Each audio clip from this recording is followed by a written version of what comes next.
Good morning, everyone. Good morning.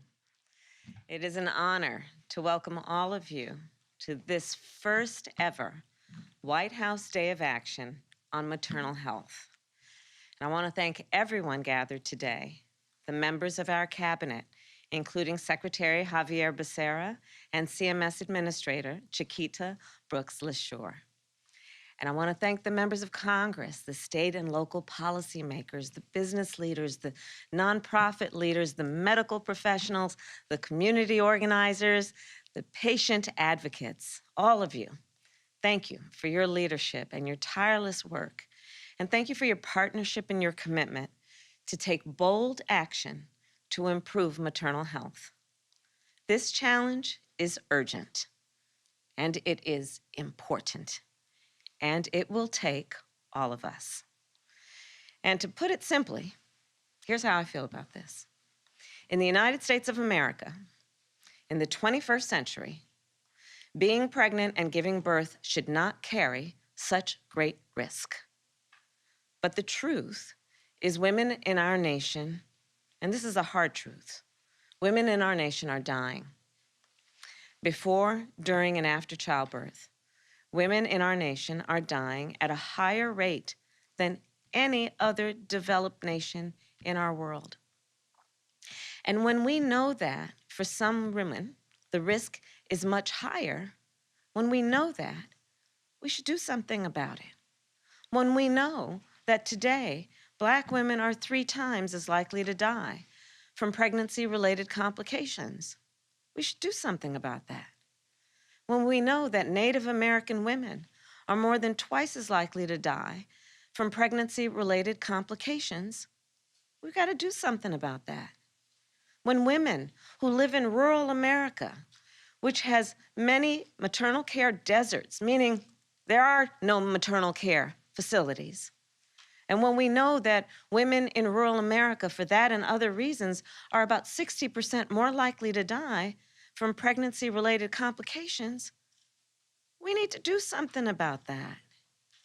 And think about it, regardless of income level, regardless of education level, Black women, Native women, women who live in rural areas are more likely to die or be left scared or scarred from an experience that should be safe and should be a joyful one. And we know a primary reason why this is true: systemic inequities. Those differences in how people are treated based on who they are. And they create significant disparities in our healthcare system. And when it comes to pregnancy and childbirth, these systemic inequities can be a matter of life and death. So let us all say, unequivocally, maternal mortality and morbidity is a serious crisis, and one that endangers both public health and economic growth, which means everyone is impacted by it. Because just think about it. Mothers are the backbone of our economy, and their children are the future of our economy. We know that when women do not get the health care they need, families suffer, communities suffer, and our nation suffers. In fact, one estimate suggests that the direct and indirect costs of poor maternal health care could total more than $30 billion. $30 billion in a single year. By the same measure, we know that when we invest in women's health, when we invest in maternal health, economic productivity increases and socioeconomic outcomes improve. It is clear, a healthy economy requires healthy mothers and healthy babies. I will repeat that. A healthy economy requires healthy mothers and healthy babies. And that is why today, on behalf of our administration, I am issuing a nationwide call to action to both the public and the private sector. Through this call to action, federal agencies, businesses, and nonprofits will join together and will work together to solve this crisis. So today, to kick off this effort, our Department of Health and Human Services and Centers for Medicare and Medicaid are launching a new initiative to designate birthing-friendly hospitals. So this is a brand new designation, and the first designation that rates a hospital based on the quality of its maternal health care. In addition, more than 20 companies and nonprofits have pledged to invest more than $20 million in maternal health efforts domestically and more than $150 million globally. They have pledged to invest in remote care monitors for rural communities, to invest in innovative care models for the postpartum period, to invest in education programs for maternal health providers, and so much more. And we will build on these actions in the coming weeks and months. Now, I know we can all agree, we should all agree, that action is long overdue. We have all heard the stories, and some here have lived the stories. Stories of women who experienced pain only to be ignored. Stories of women who experienced postpartum depression only to be dismissed. Stories of women who had to be put on life support or receive a blood transfusion after blood transfusion and could not hold their newborn baby. These stories should compel all of us to take on this crisis, to change the systems and to challenge the status quo that has created this crisis. Now, many of you know this has been a big part of my life's work. When I was Attorney General of California, I established the Bureau of Children's Justice to prioritize the needs of our children and their parents and to mitigate against adverse childhood experiences. The point for me has always been clear. What affects the children of our communities affects all of us. As a United States Senator, I crafted one of the first bills in the history of the United States Senate to target racial disparities in maternal mortality and to take on the challenge of dealing with implicit bias in our healthcare delivery system. Together with Congresswoman Alma Adams, who is here with us today, I introduced the Maternal Care Act. Together with Congresswoman Adams and Congresswoman Lauren Underwood, I also introduced the Black Maternal Health Momnibus Act, a comprehensive bill designed to improve maternal nutrition, to expand affordable housing, and to extend our maternal health workforce to include more doulas and midwives. And for so many women, let's note, doulas are literally a lifeline. And so we must support all these healthcare professionals. And finally, with Congresswoman Yvette Clarke, I introduced the Uterine Fibroid Research and Education Act, legislation that would address many of the biggest issues that affect so many women, the underlying conditions that contribute to maternal mortality, uterine fibroids. And this is especially of concern for Black women who are more likely to be hospitalized as a result of that condition. So each of these bills forms the basis for the historic investment in our maternal health care included in our Build Back Better Act.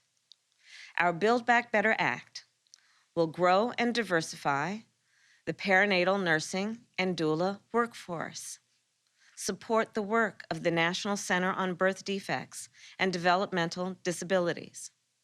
It will promote health equity by taking action from increasing funding for maternal mental health to investing in maternal health research at minority-serving institutions.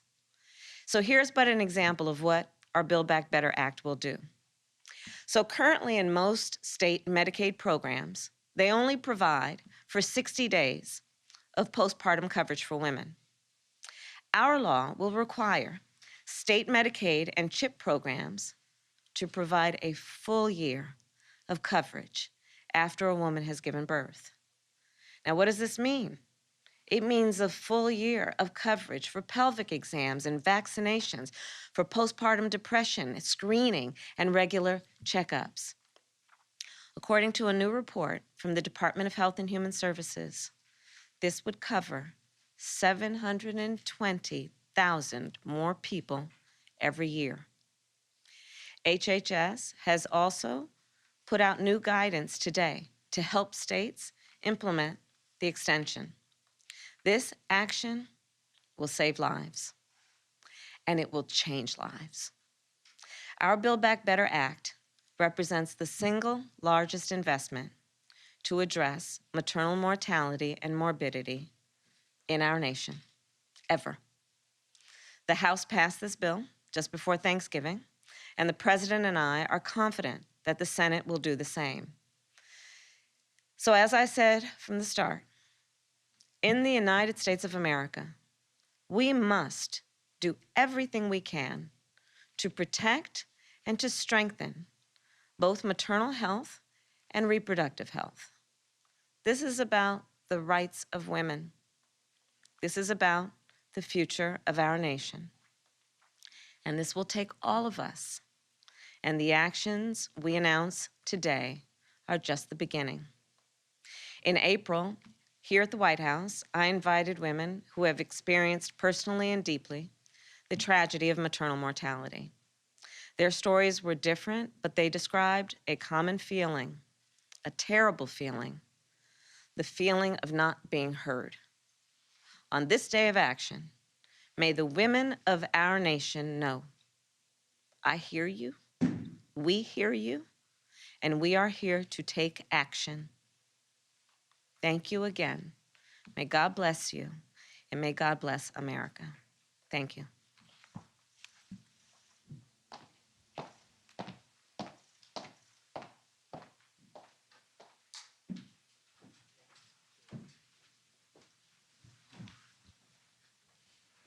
Please welcome the Secretary of Health and Human Services, Javier Becerra.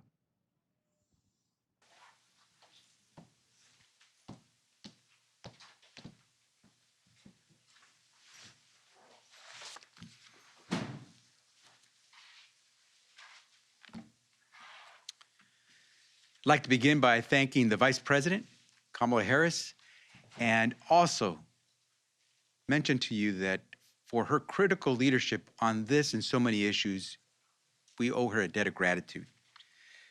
To the many people who have championed this cause for so long, out there when no one was listening, thank you very much for believing that we would finally pay attention. And a special shout out to the members of Congress who have made it their cause through the omnibus legislation to make sure we got this through to the finish line. Every parent in this room knows the joys and challenges of those first months after your child is born. Celebrating that first laugh, soothing that first cry. Every parent deserves those moments. But here in America, far too many never get to experience them. With the best minds in technology, our nation's maternal mortality rate remains higher than most other developed nations in the world. In the US, more than half of pregnancy-related deaths happen after childbirth, during the first postpartum year. That's what happened to one of our own at Health and Human Services, Shalon Irving, an epidemiologist for the Centers for Disease Control and Prevention and a lieutenant commander in the U.S. Public Health Service Commission Corps. Shalon died a few weeks after giving birth to her daughter in 2017. This question will forever haunt me, her mother says. How did my daughter end up a statistic? No parent should ever have to ask that question. And no one should ever have to die after birth in order for us to take action. This is an issue personal for me. My wife, Carolina, is an OBGYN, a maternal fetal medicine specialist, who has devoted her career to improving pregnancy care and outcomes. And her work is a testament to the motto, willing is not enough, we must do. At HHS, we're more than willing to take on this issue. We're doing it every single day. In September, we announced nearly $350 million in awards to every state across the nation to support safe pregnancies and healthy babies. We've approved Medicaid waivers to extend postpartum coverage in Illinois, Georgia, Missouri, New Jersey, and Virginia. We know how critical this coverage can be. In fact, our Office of Planning and Evaluation is releasing a new report today that shows exactly that. This study finds that if all states adopt a 12-month postpartum care, approximately 720,000 women in America under Medicaid would have access to full-year postpartum coverage. That, my friends, is a game changer. And in a few moments, CMS Administrator Chiquita Brooks-LaSure will be detailing new actions by the Center for Medicaid and Medicare Services to tackle this issue, including critical guidance for states on implementing postpartum coverage. Of course, this is just the beginning. President Biden and Vice President Harris have made maternal health and equity a priority, especially among Black and Native American mothers. That's why the Build Back Better plan makes significant investments to reduce racial disparities and improve maternal health outcomes. But this is not a challenge that stops at our borders. Even before the COVID-19 pandemic, every year, low and middle income countries, in those middle income countries, more than 25 million women received inadequate or no antenatal care. Just as we invest in improving maternal and child health care here in the U.S., we need to continue the important work of partnering with ministries of health around the world to ensure that all people have access to quality health care. Before Shalon Irving passed away after giving birth to her daughter, she wrote on her Twitter profile, "I see inequity wherever it exists. Call it by name and work to eliminate it." Today, we heed Shalon's call to eliminate inequity in maternal health wherever we see it. Together, we know we can make progress and save lives. So the question then is, are we ready? Thank you.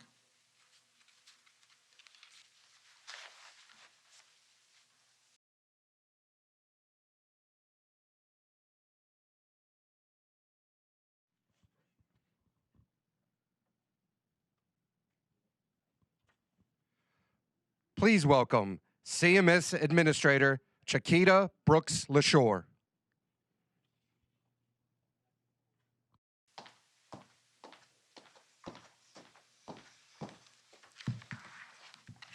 Thank you, Vice President Harris, Ambassador Rice, and Secretary Becerra. I am Chiquita Brooks-LaSure, Administrator of the Centers for Medicare and Medicaid Services.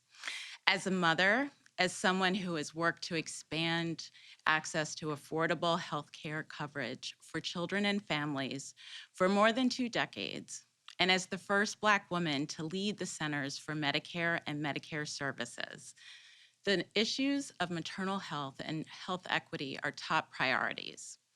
It is unacceptable that Black women and American Indian and Alaska Native women are 2 to 3 times more likely to die from pregnancy-related causes than white women, especially when data shows that 2 out of 3 pregnancy-related deaths are preventable.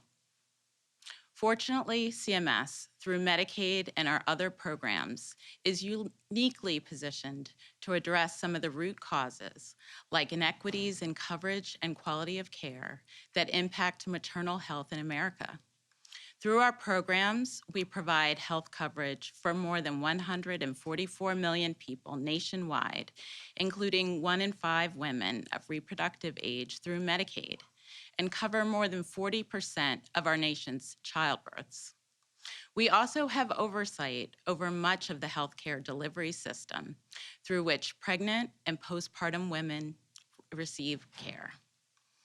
Today, I am proud to announce 2 important steps that we are taking to improve coverage and outcomes for pregnant people and their families.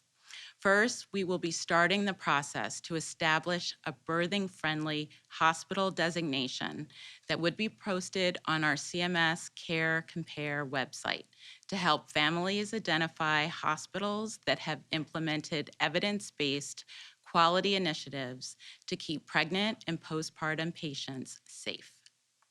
Second, we are providing vital information to states to help them build stronger Medicaid programs, plan for postpartum coverage expansions, and make additional improvements to the pregnancy and postpartum care they provide. Today's guidance outlines an easier pathway established by the American Rescue Plan for states to extend coverage for postpartum people beyond 60 days to a full 12 months. The guidance we have released today will help states implement this option, which will be available beginning April 1st, 2022. But states do not have to wait. Several states have already decided that they can't wait until April to help families. Virginia, Illinois, and New Jersey have all worked with us to secure 12 months of postpartum coverage for their residents this year. We call on additional states to come forward and work with us to extend postpartum coverage as soon as possible. This postpartum period is a very crucial time with more than half of pregnancy-related deaths taking place after birth. That makes maintaining continuous Medicaid or CHIP coverage and ensuring people can access the care they need during the postpartum period a critical issue. This coverage will help people manage conditions like hypertension, diabetes, and preserve access to behavioral health care during this vulnerable time. Furthermore, CMS is working to improve access to and the quality of maternal health care holistically. We're making it easier to enroll and keep Medicaid coverage. We're partnering with states to expand coverage of childbirth supports, such as doula services, which have been shown to improve birth outcomes, like the Vice President mentioned. We are expanding our provider quality measurement programs, and we're working to reward high-quality care. We will work across the federal government with states alongside advocates and stakeholders to improve maternal health, advance health equity, and save lives. Thank you.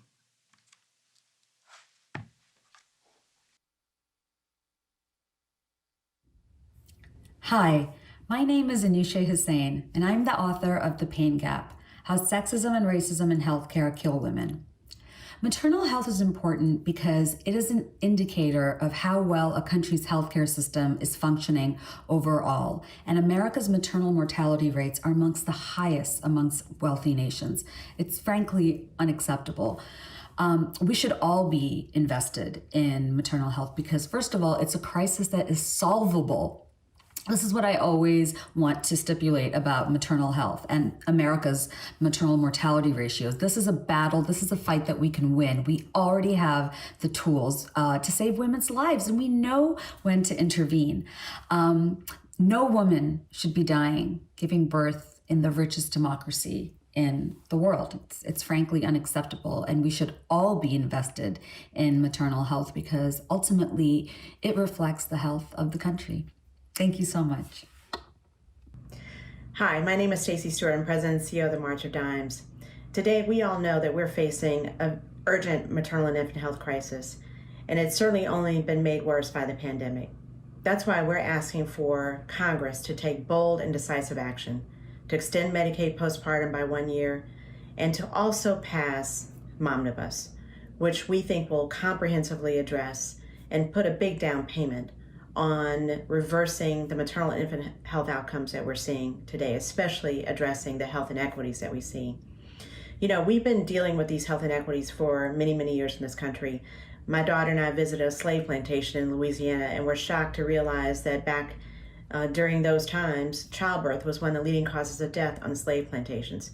Why are we still dealing with these issues today? We have to take action right now, collectively, to make sure that every single mom and every single baby is as healthy as possible. Thank you. Hi, my name is Diana Jallis. I'm a nurse, midwife, and healthcare researcher serving in Southern Arizona. I want to take a second to remind us that the majority of childbearing people are healthy and of low medical risk. High-performance healthcare systems involve investing in the communities, in promoting the assets and resilience and wellness that our communities currently have. Healthcare for healthy, low-risk people should be very different than healthcare for high-risk people. The answer cannot be found in a 5-minute clinical visit. We need a diverse interprofessional workforce that provides the care needed by people to build how well we're eating, how we're exercising, how we're preventing diabetes and cancer, how we're relating to each other in order to have healthy relationships to decrease stress. These are the opportunities that are upstream that our current healthcare system is missing out on. Hi, I'm Jamila Taylor, Director of Healthcare Reform and Senior Fellow at the Century Foundation. My vision for maternal health is that Black women no longer have to die of preventable pregnancy-related deaths. They have the care and support that they need, and their families can thrive. But in order to get us there, we need comprehensive solutions like the Black Maternal Health Omnibus and the Build Back Better Act. We also need to root out systemic racism in healthcare. I believe with my whole heart that we can get there, and now is the time. When I became a mom, I realized how little I knew about what women go through to give birth. When I faced my own complication, I learned how critical it is to have access to high-quality, respectful maternity care. Maternal health is a human right. Every person giving birth deserves access to care, resources, and support that helps them to not only survive, but thrive. Here in the U.S., this is not always the case. We spend more money than any other country in the world on maternity care. And yet, right now, a woman is twice as likely to die from complications of pregnancy and birth than her mother was a generation ago. Black and Indigenous women are disproportionately at risk. On this day of action for maternal health, and every day, we must work together to end this maternal health crisis. The movement towards maternal health equity is growing, and with collective action, progress is possible. To take care of our nation's moms and birthing families, we need a maternity care system rooted in equity, transparency, and accountability that truly centers the voices, priorities, and values of the people giving birth. Let's work together to make sure that every mother counts. Thank you, Vice President Kamala Harris, for inviting me to join this vital conversation on America's maternal health crisis and for raising this issue at the highest levels of government. In America, the wealthiest nation in the world, every pregnant woman should have access to affordable health care without regard to who they are, where they live, or how they look. Yet the sobering truth is Black women in our country are 3 times more likely than white women to die from complications during pregnancy. It is long past time that we give serious attention to this crisis. We know housing insecurity harms pregnant women.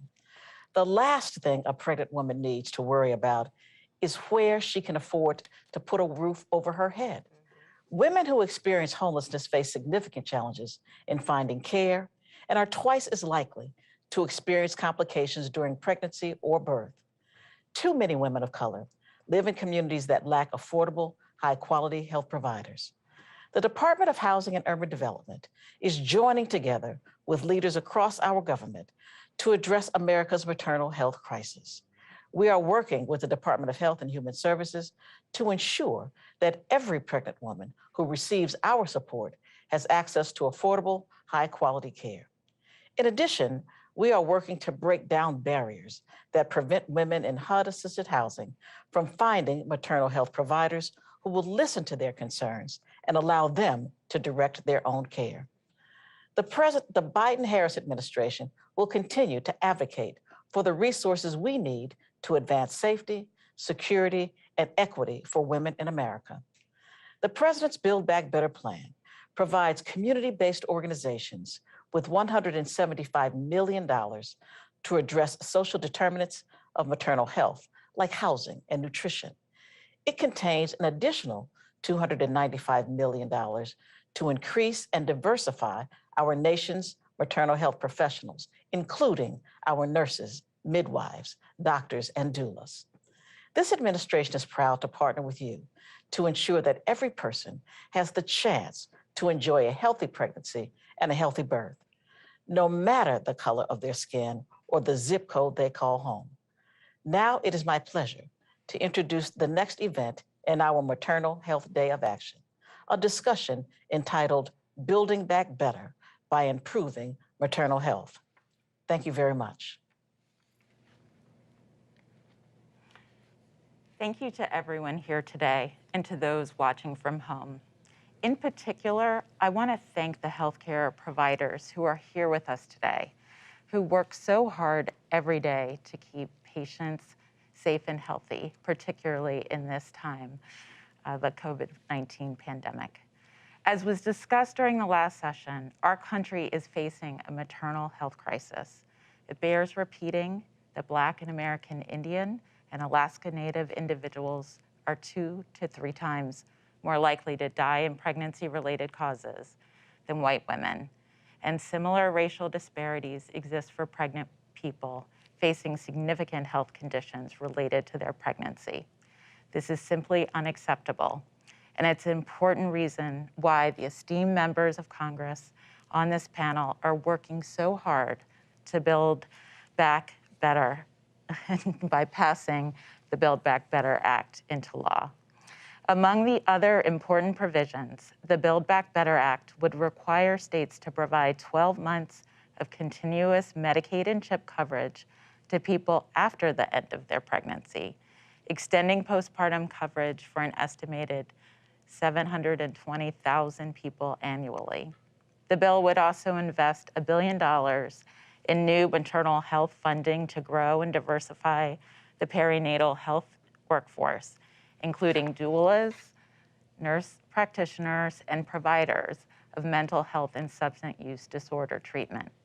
And it would provide new funding to the Centers for Disease Control and Prevention and the National Institutes of Health for maternal health research, including on research that can advance health equity. We will talk further about the specifics of the Build Back Better Act's provision and why they're so important.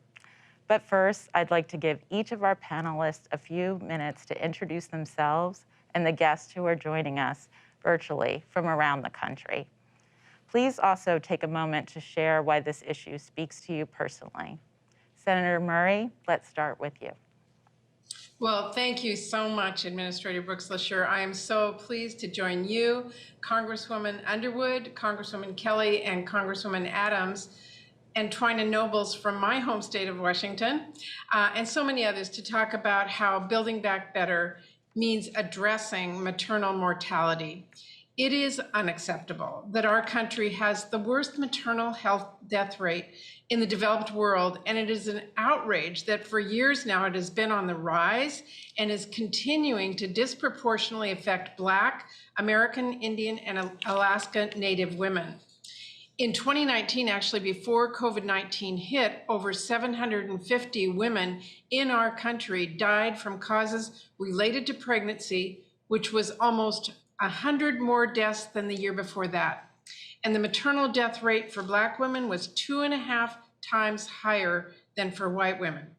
Additionally, the rate for the American Indian and Alaska Native American women is over twice as high as for white women. And according to CDC, almost 2/3 of pregnancy-related deaths are preventable. But we know too many pregnant women are not able to get the care they need. And even when they are able to speak with a healthcare provider, we know that too often women, and especially women of color, don't have their concerns taken seriously and are not listened to about the pain that they are experiencing. They deserve so much better. And while the need to address the reality of our nation's appalling maternal death rate and health inequities is already clear and urgent before this pandemic, COVID-19 has made it worse. This virus has been especially dangerous for pregnant patients. And due to the long-standing inequities in our healthcare system, it has been especially devastating for communities of color. It should be obvious to everyone.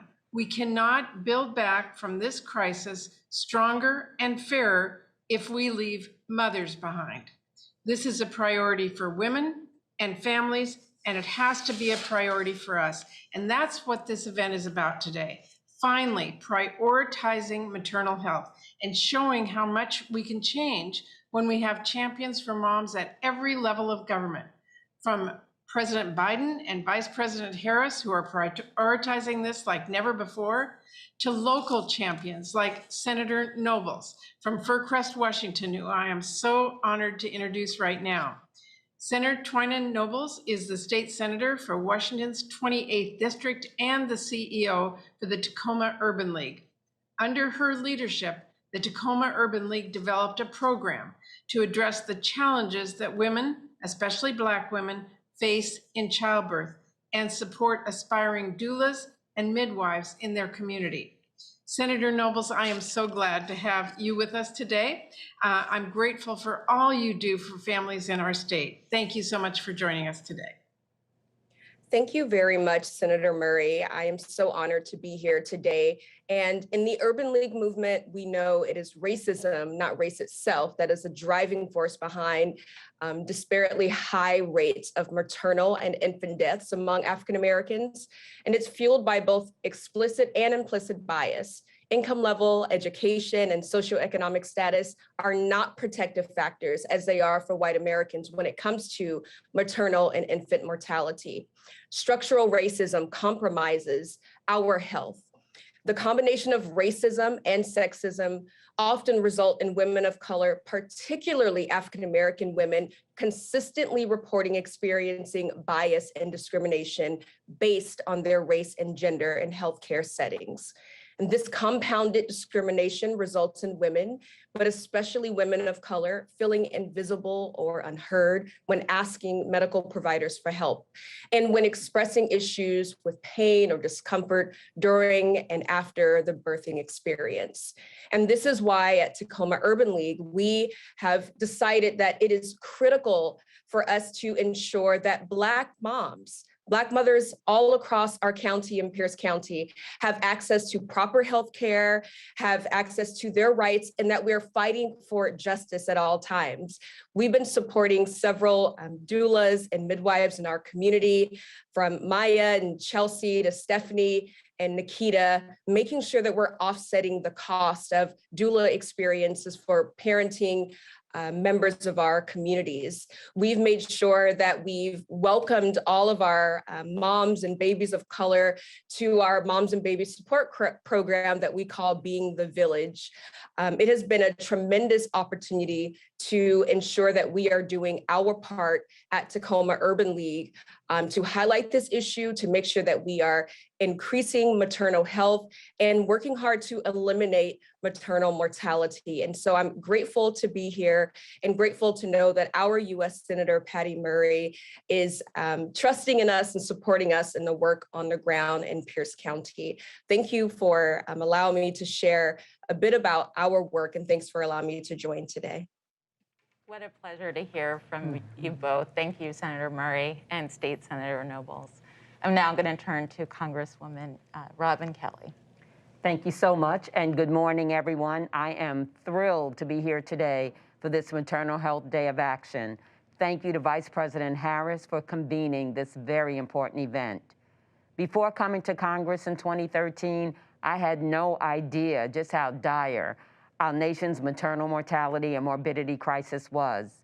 However, through my work in Congress, I was quickly exposed to so many tragic and heartbreaking stories about how the maternal mortality crisis is impacting people in this country and how it disproportionately impacts women of color. Anytime someone passes away from a health complication, it is tragic. But the reason the maternal mortality crisis is so frustrating is that so many of these complications are almost entirely preventable. I quickly realized that something had to be done. I first introduced the Mamas Act in the 114th Congress. The main focus of this bill was to increase the postpartum coverage provided in Medicaid, improving data collection, provide best practices guidance to states, and eliminate biases working against women of color in our healthcare system. In the 115th Congress, I was again working on this legislation and was happy to learn that there was a candidate running for Congress in Illinois who also had a strong interest in this issue. I actually invited her to one of my press conferences about Mama.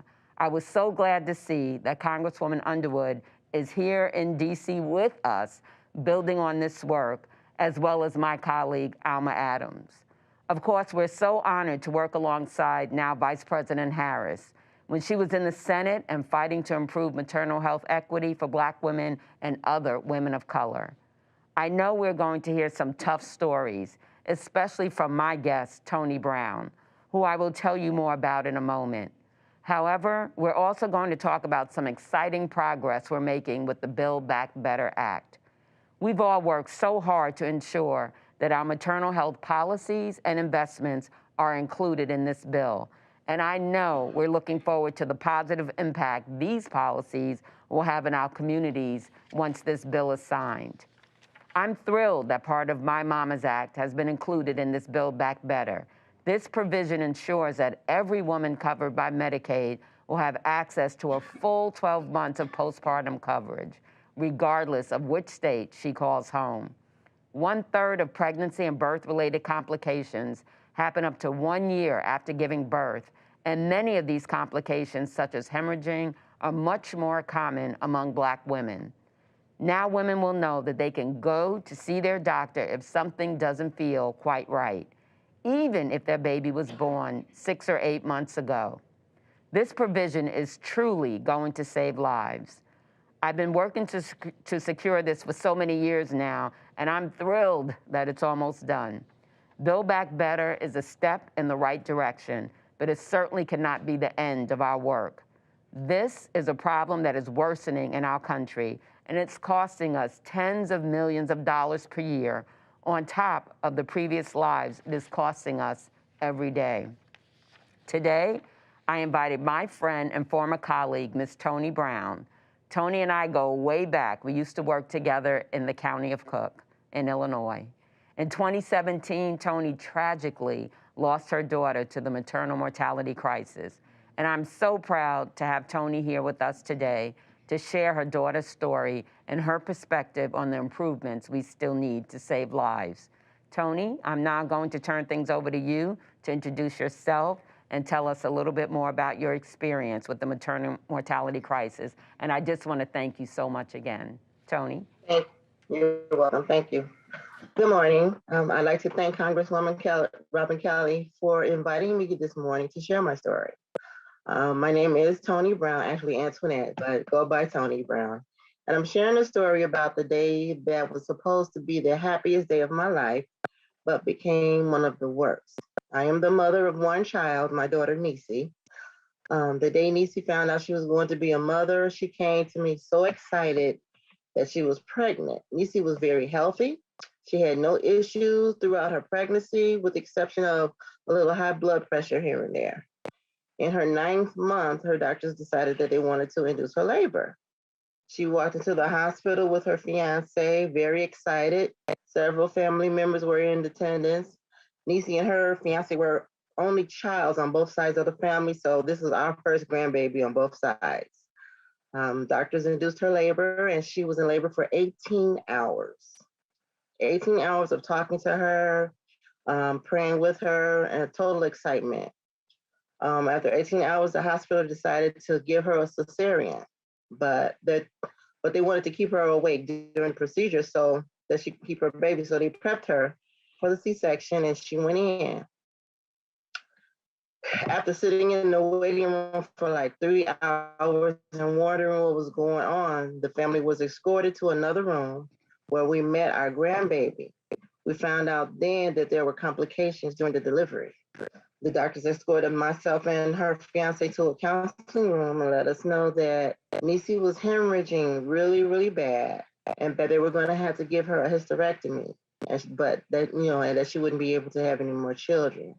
So we were upset about that, but we dealt with that. We just wanted Niecy to make sure that Niecy was okay. So we returned to the waiting room with our family and our new grandbaby. 2 hours later, we were escorted to the same counseling room again. Doctor said that they stopped the bleeding, so Niecy would not need a hysterectomy. However, she had experienced some breathing problems with her oxygen for about 3 to 6 minutes. The anesthesiologist said that she noticed that Niecy wasn't breathing well, even before the equipment that she was hooked up to had detected that she wasn't breathing well. My daughter was in a coma for 4 days.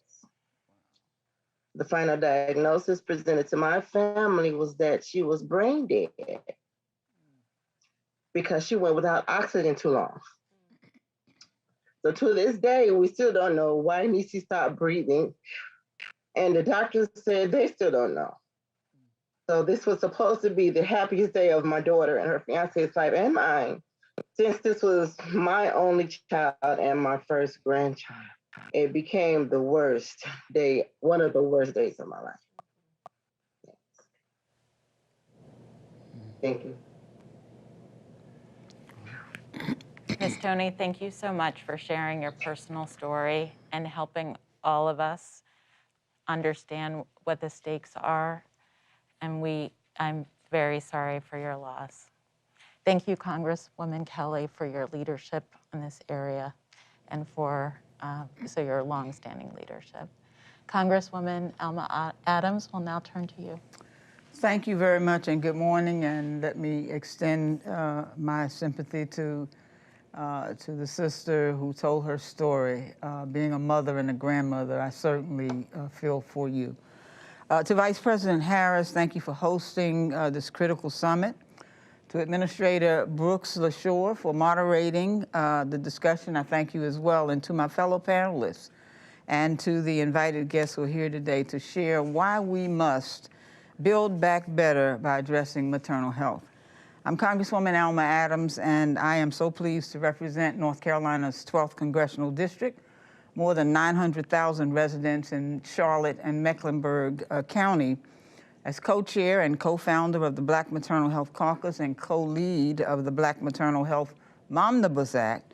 Maternal health is extremely important to me and to the sustainability of our nation.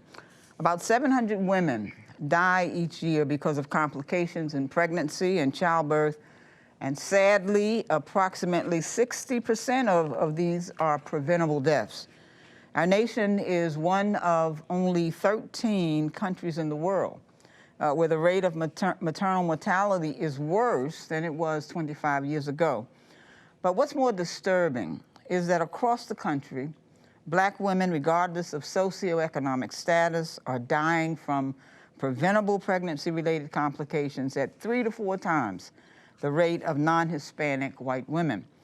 And research also suggests that the cumulative stress of racism and sexism undermines Black women's health, making them more vulnerable to complications that endanger their lives and the lives of their infants. And for me, my work in Black maternal health began when my daughter, a Black mom herself, survived the complicated pregnancy that almost claimed her life after her complaints of pain in her abdomen were overlooked by her physician. And overlooking pain of Black women in healthcare results from implicit bias and racism, and higher amounts of implicit bias result in lower quality of care. These disparities also impact other groups like Hispanic and Asian and Native American birthing people who also experience pregnancy complications at a higher rate than white women. And so to address this issue, The Build Back Better Act includes all eligible provisions of the Momnibus, making historic investments to address social determinants of health and to fund community-based maternal health organizations and support moms with mental health conditions and substance abuse disorders, just to highlight a few. The Build Back Better Act will save lives and help American families avoid the devastating loss of a mother, a sister, a daughter, an aunt, or a friend due to pregnancy-related causes. I'm so pleased now to introduce my guest today, Dr. Ann Newman, a board-certified specialist in psychiatric nursing and a very good friend. Dr. Newman has practiced therapy in the community for over 40 years. And like myself, she is also an educator, teaching for 3 decades at the University of North Carolina at Charlotte. Dr. Newman has also taught courses on psychiatric mental health nursing as well as health policy, and she developed the university's online graduate program in nursing education. You can tell she is a bright woman. She brings to the panel an in-depth understanding from the perspective of educator, professional nurse of the maternal health crisis, and I'm so pleased to have Dr. Newman join us today. Well, thank you, Dr. Adams, for the opportunity to talk just briefly about my interest in maternal child health. And in my practice as a psychiatric mental health nurse and therapist, and looking at the social determinants of health that I know, conditions in the places where people live and work and play affect a wide range of health and quality of life risks. And the outcomes in maternal mental health, which is my area of expertise. And that's what I'd like to speak to you about now. The prevalence of perinatal depression, or PND as we call it, is 15 to 20%, 15 to 20% of women. And that is probably an underestimate because most depression goes unheard and unattended to. So it may be larger than that, which makes it a very serious public health issue and consequently important to the community. The adverse consequences of perinatal depression for mothers and their families necessitates the need to identify those at risk. And obviously, those that are at the highest risk may need medical care and even hospitalization, but they should be identified much sooner than that. And because all women are at risk for pregnancy-related depression, universal screening should occur during the pregnant and the postpartum time period. Now, it's important that we consider the mother and the infant to be as a unit, particularly in the first few months of life, because what affects one affects the other. Thus, universal screening is recommended by our U.S. Preventative Task Force. And we have made substantial improvements in that area, in that we are now testing women for depression before the overt consequences occur. Maternal depression has been demonstrated to be and contribute to multiple early childhood functioning. We know that children of depressed mothers are at least 2 to 3 times more likely to develop adjustment problems, including mood disorders of their own and developmental problems. So we know what it is, we can screen it, and the question becomes, how do we deal with it? And I've heard reference to this from other panelists, but we first need to ask the mom. Ask the mom, what do you need? And that's what I did, and that's what I do. And I'd like to share with you a bit about what they told me. Here are some of their quotes.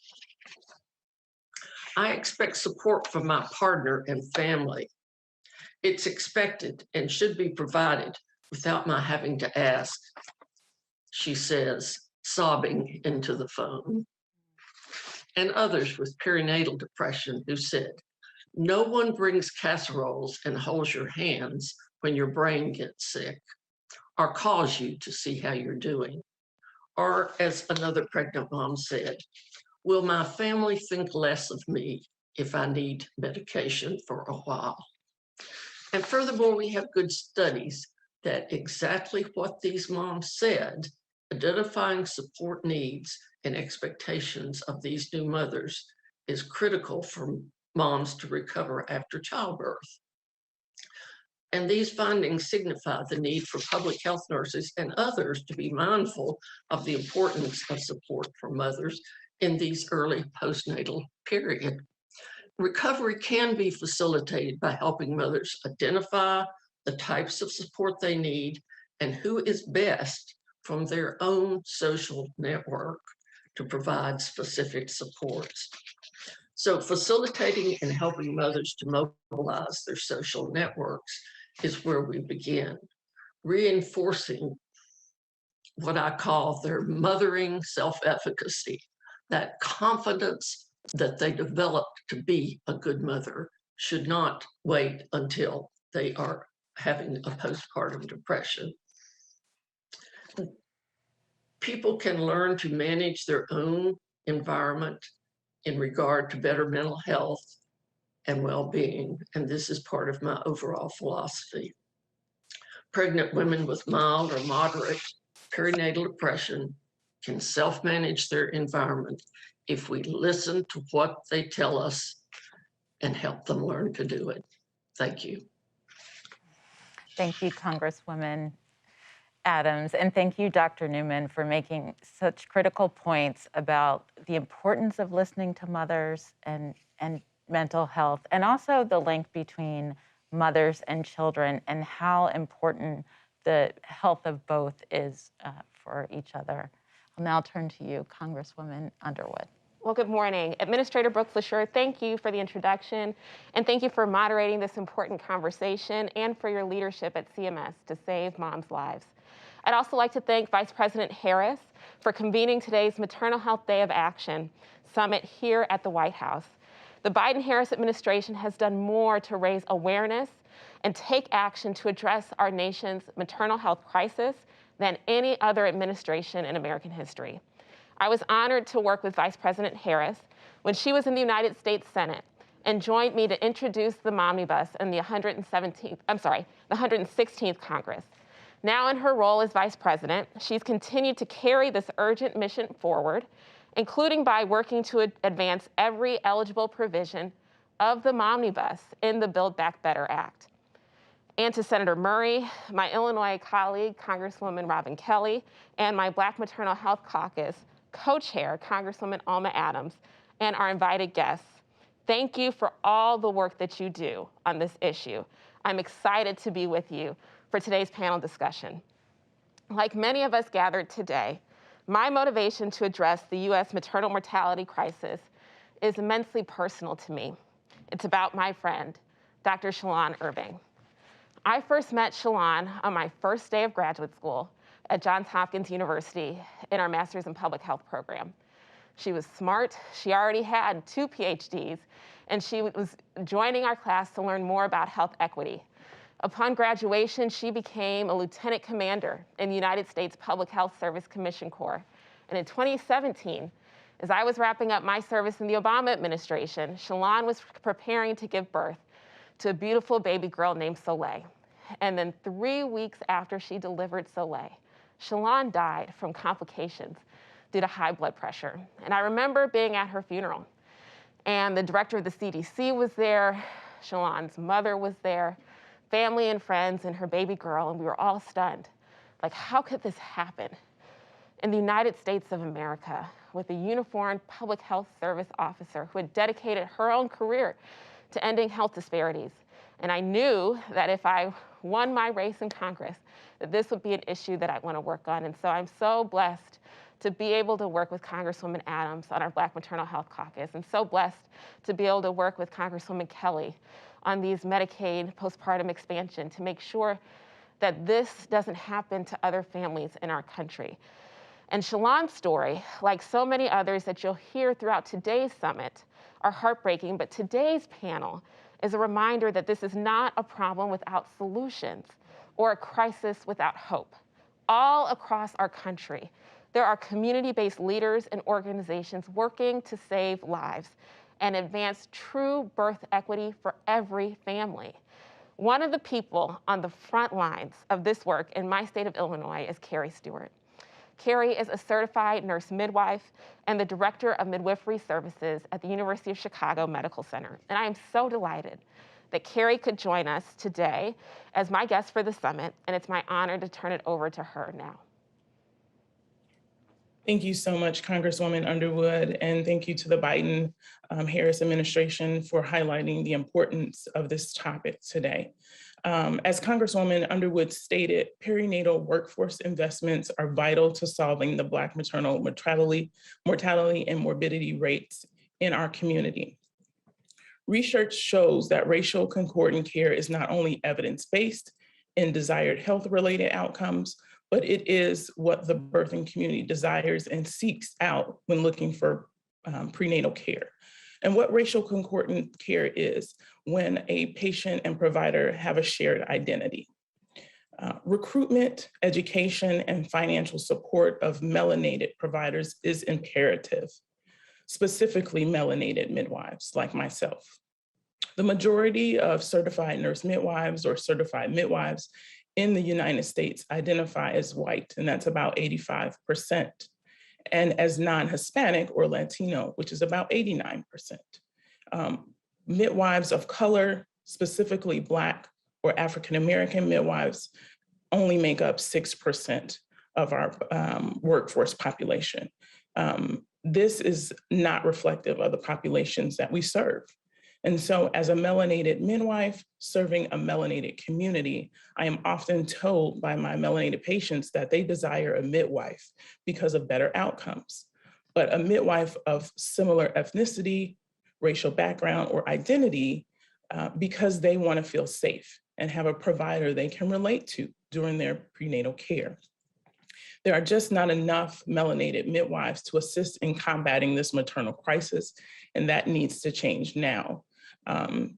The workforce, we have been intentional in our state of Illinois, specifically with my work at Melanated Midwives, to diversify this force, to financially support midwives as they continue on their education. And I'm grateful for Congresswoman and this administration in making sure that we are considered in this act here. So thank you so much. Thank you, Congresswoman Underwood. And thank you so much, Carrie Stewart, for highlighting just the importance of providers, and particularly those who have a similar lived experience and how important that is for people and patients. And thank you, all of you, for giving us a sense of your perspectives and sharing your stories with us. I'd like to take a moment and give each member of Congress just a minute or two to talk about the specific provisions of Build Back Better Act that you've been working so hard to pass into law. And I'll start with you, Congresswoman Underwood, just to talk more about how you've highlighted the importance of the maternity care workforce. And please just take another moment to tell us how important those provisions are. Thank you. Well, throughout today's panel conversation, one of the key points that's come up repeatedly is the need to grow and to diversify the perinatal workforce to ensure that every pregnant person in America has access to care and support from someone that they trust. And that's why State Senator Nobles launched a midwifery and doula program through the Tacoma Urban League. It's why Carrie Stewart is working so hard to increase the number of Black midwives in Chicago. And it's why one of the core components of my Black Maternal Health Momnibus Act is a robust maternal health workforce investment, which is included in the Build Back Better Act. The need is urgent. The March of Dimes published a report last year describing how more than 2 million women of childbearing age in the US live in maternity care deserts, counties with no hospital offering obstetric care, no birth center, and 0 obstetric providers. 2 million women. Millions more live in areas with limited access to maternity care. And the consequences are significant. Research shows that when pregnant people lack access to obstetric providers or can't receive culturally appropriate maternity care, their risks for adverse birth outcomes are much higher. And that's why the nearly $300 million to grow and diversify the perinatal workforce in the Build Back Better Act will be so impactful. These historic Momnibus investments will ensure that no matter where a pregnant person lives, they can receive high quality, culturally appropriate care during and after their pregnancy. The funding will support nurses and midwives and nurse midwives and physicians. There's also funding specifically for doulas who provide critical peer-to-peer support services for families throughout the prenatal and postpartum periods. Research shows that doula-assisted mothers are 4 times less likely to have a low birth weight baby, 2 times less likely to experience a birth complication, and significantly more likely to initiate breastfeeding. And there are also investments in the Build Back Better Act from the Moms Matter Act, a Momnibus bill that provides unprecedented funding for the maternal mental and behavioral health workforce. Now in Illinois, our most recently published maternal mortality and morbidity report found that mental health conditions and substance use disorders were the leading cause of pregnancy-related death in our state. By expanding the perinatal mental health workforce, we will ensure that everyone experiencing postpartum depression, anxiety, a substance use disorder, or other related conditions has access to the care and the treatment that they need. All of these critical perinatal workforce investments build on the key provisions highlighted by my colleagues to comprehensively address every driver of maternal mortality, morbidity, and disparities in America.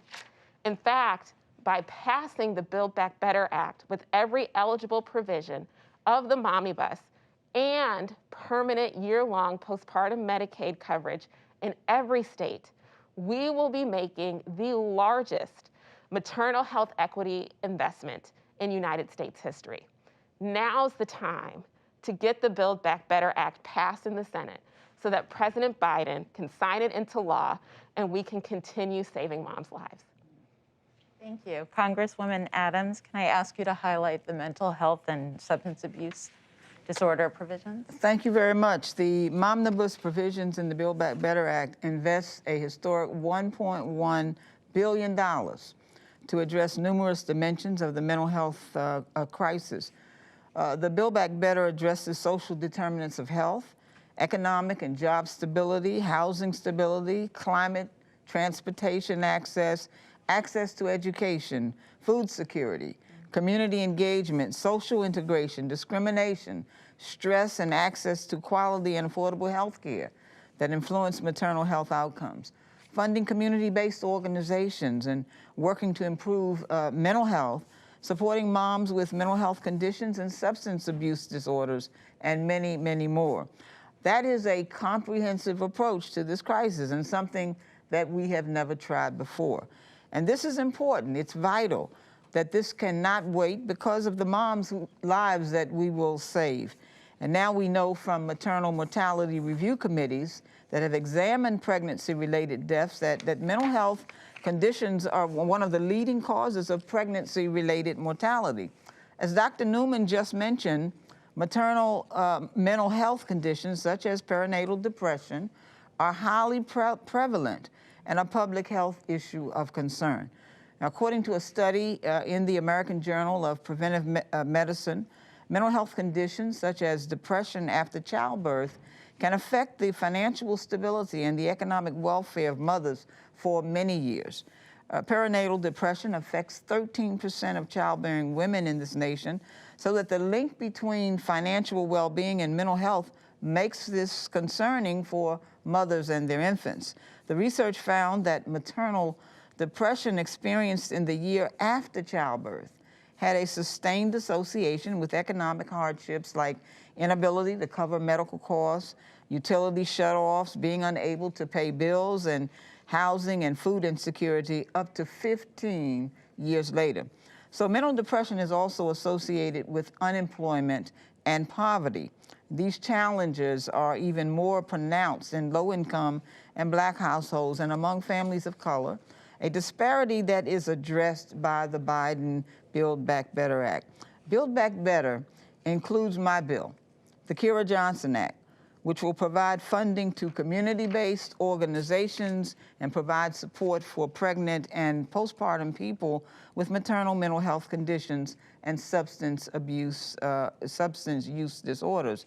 And by including the bipartisan Moms Matter Act, led by Representative Lisa Blunt Rochester and Senator Kirsten Gillibrand, the Build Back Better Act will additionally invest in community-based programs to provide mental and behavioral health treatment and expand the maternal mental and behavioral health care workforce. So programs and community improvements implemented by community-based organizations, if we do that, we can change the outlook for America's birthing people. We can improve financial outcomes and mental health, well-being, and the conditions where mothers live, moms live, and will hopefully raise their children. So the Build Back Better Act's maternal health funding will give us a return on investment to change the lives of American mothers and positively impact America's families and well-being beyond our years. It's really about quality. Because when we think about the words of Martin Luther King, who said that of all of the forms of inequality, injustice in healthcare is the most shocking and most inhumane. Thank you. Congresswoman Kelly. Thank you so much. Based on my Mama's Act, the Build Back Better Act includes 12 months of postpartum Medicaid coverage in every single state. This builds on the coverage that was in the American Rescue Plan, even though that coverage was only for 5 years, so it wasn't permanent, and it gave states the option. This will make it permanent, and this will make it forever.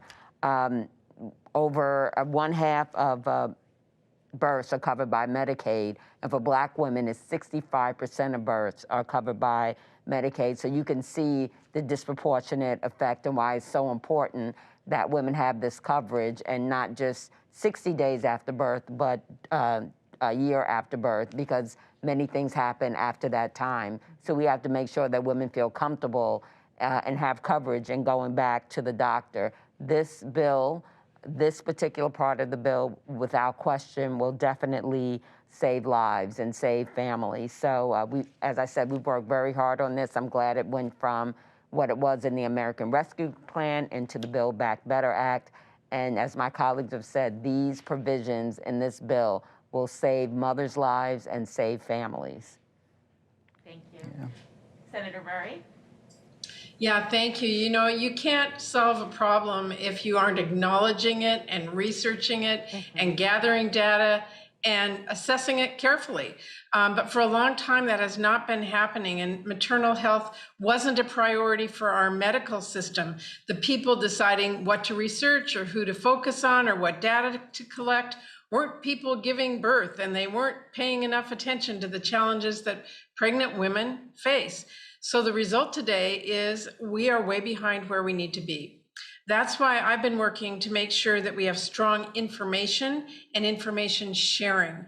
And we are listening to pregnant people from all backgrounds, looking at what helps keep our mothers safe and what puts them at risk during and after pregnancy, and working to put those findings into action. For example, Build Back Better supports perinatal quality collaboratives and maternal mortality review committees. That sounds like a lot of words, but what it means for families is having a group of experts focused on how we help people have a safe pregnancy. And we have seen how having experts collaborate and share information can help successfully reduce severe complications or bloodstream infections in newborns and deliveries before 39 weeks. And dedicated expert review is vital to understanding what contributed to a death, so action steps can be taken to reduce the risk of harms to people during pregnancy and in the year afterward. Build Back Better will support work at the CDC to help states and tribes and territories strengthen those resources and promote diversity and better understanding of the many factors that are contributing to increased risk of maternal mortality, so fewer women die as the result of having a child. You know, we also have to make sure we make good use of the data we collect if we want to be able to understand and act on what it's telling us. Well, the CDC has a monitoring system to collect information on what pregnant people are experiencing before, during, and shortly after their pregnancy. Build Back Better will help improve that system and transition it to an electronic format so it's easier for everyone to use, and make sure the system supports reporting for COVID specific experiences. Build Back Better will also fund research at the National Institutes of Health to look at how we mitigate the effects of COVID-19 on pregnant people. And of course, protecting pregnant people means not just looking at the challenges they are facing now, but being ready to protect them from threats in the future, which is exactly why Build Back Better will support work to understand and protect pregnant women from the environmental impacts of climate change, like extreme heat and air pollution, and from emerging threats so we can be better prepared in the future than we were at the start of the COVID-19 pandemic. So in short, if we want to make progress, we need to prioritize maternal health throughout our entire medical system like never before. And Build Back Better does that by supporting programs dedicated to looking at what is happening to pregnant people, listening to all of our communities, gathering the data, and actually getting the answers we need to improve healthcare for mothers across the country. Thank you again to the members of Congress for your hard work on this incredibly important issue, for highlighting the provisions of Build Back Better. Thank you to our panelists for sharing your perspectives and your stories. And hopefully we will all be back here again soon to celebrate the passage of the Build Back Better Act and celebrate what that means for mothers and children across America. Thank you. Kentrice, hey, it's Dr. Miller. It's so good to see you and CJ. It's so good to see you too. How you doing, Dr. Miller? I am good. I'm so excited to share your story that was so impactful for me and my colleagues, and I know our community. And so I'm going to jump right in and ask you some questions about your experience when I first got to know you, which was when you were in our hospital, in our ICU, in fact, with COVID. Tell us what that was like. It was probably one of the worst experiences of my life, if I'm being honest. Number one, there are three things when you're pregnant in general, it's super stressful, right? You're carrying a life. Your goal is to carry full term, have a successful and safe delivery. But then to be pregnant while the COVID pandemic is going on is a whole nother layer of stress. And then to be a Black woman in America while pregnant during COVID was a level of stress I had not even been prepared for. And then to get COVID and be placed in ICU and placed on oxygen and away from all of my family and friends and totally separated from my entire support system was devastating, you know. And as you know, I had bilateral infiltrate. I not only had COVID, but I had pneumonia in both lungs, which landed me in the ICU on oxygen, which I remained on throughout my stay at the hospital. But to say the least, it was devastating. And there are still some residual effects that I have from COVID, even now being home.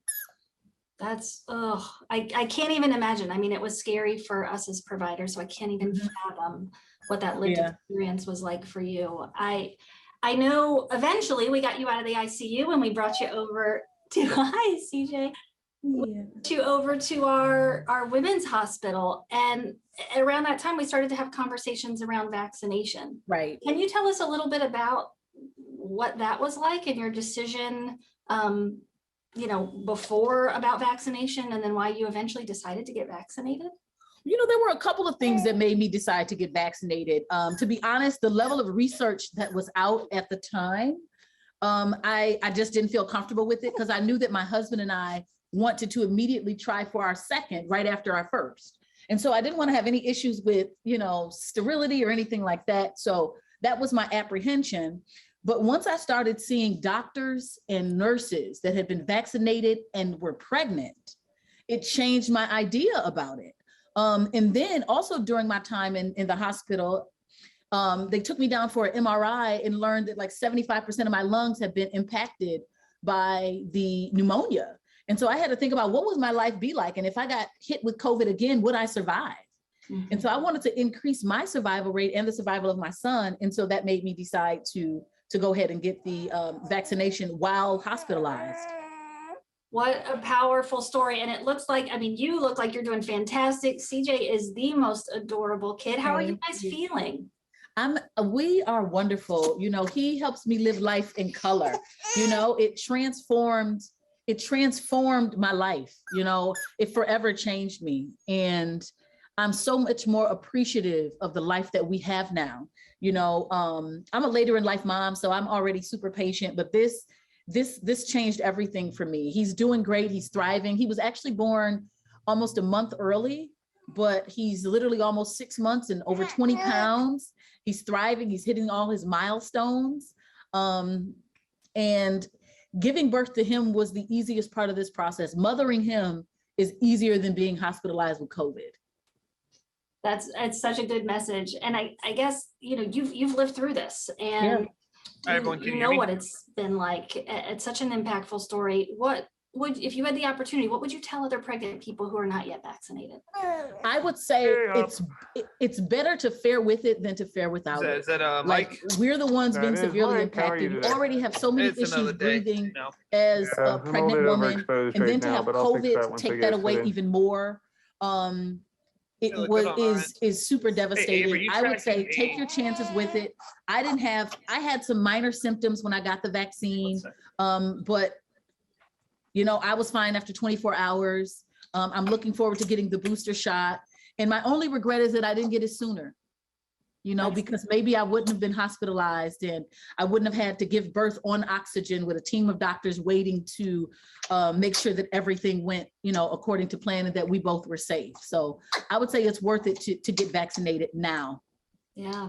Well, thank you. That's such an important message. And Kentrice, as you know, I work with the Society of Maternal Fetal Medicine. That's the nation's leading group of high-risk pregnancy experts. And we have continued to recommend opportunities for vaccination before, during, and after pregnancy. So thank you for articulating your story and sharing it with us. The pleasure is all mine, doctor. I really appreciate you so much. Thank you for everything that you did for me and my son while we were in the hospital under your care. It was absolutely my pleasure, and getting to see him now, so fantastic. Mm-hmm.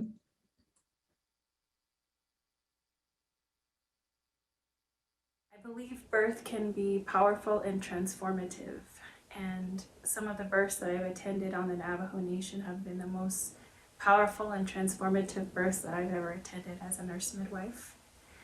Recently, we were able to attend a birth in a Hogan with a woman who birthed there on her traditional wool pelt and was surrounded by her family and traditional doulas from the community. She was able to use the medicines that have been passed on through our ancestors to support her wellness through her pregnancy, and she had access to breastfeeding support after she had her baby.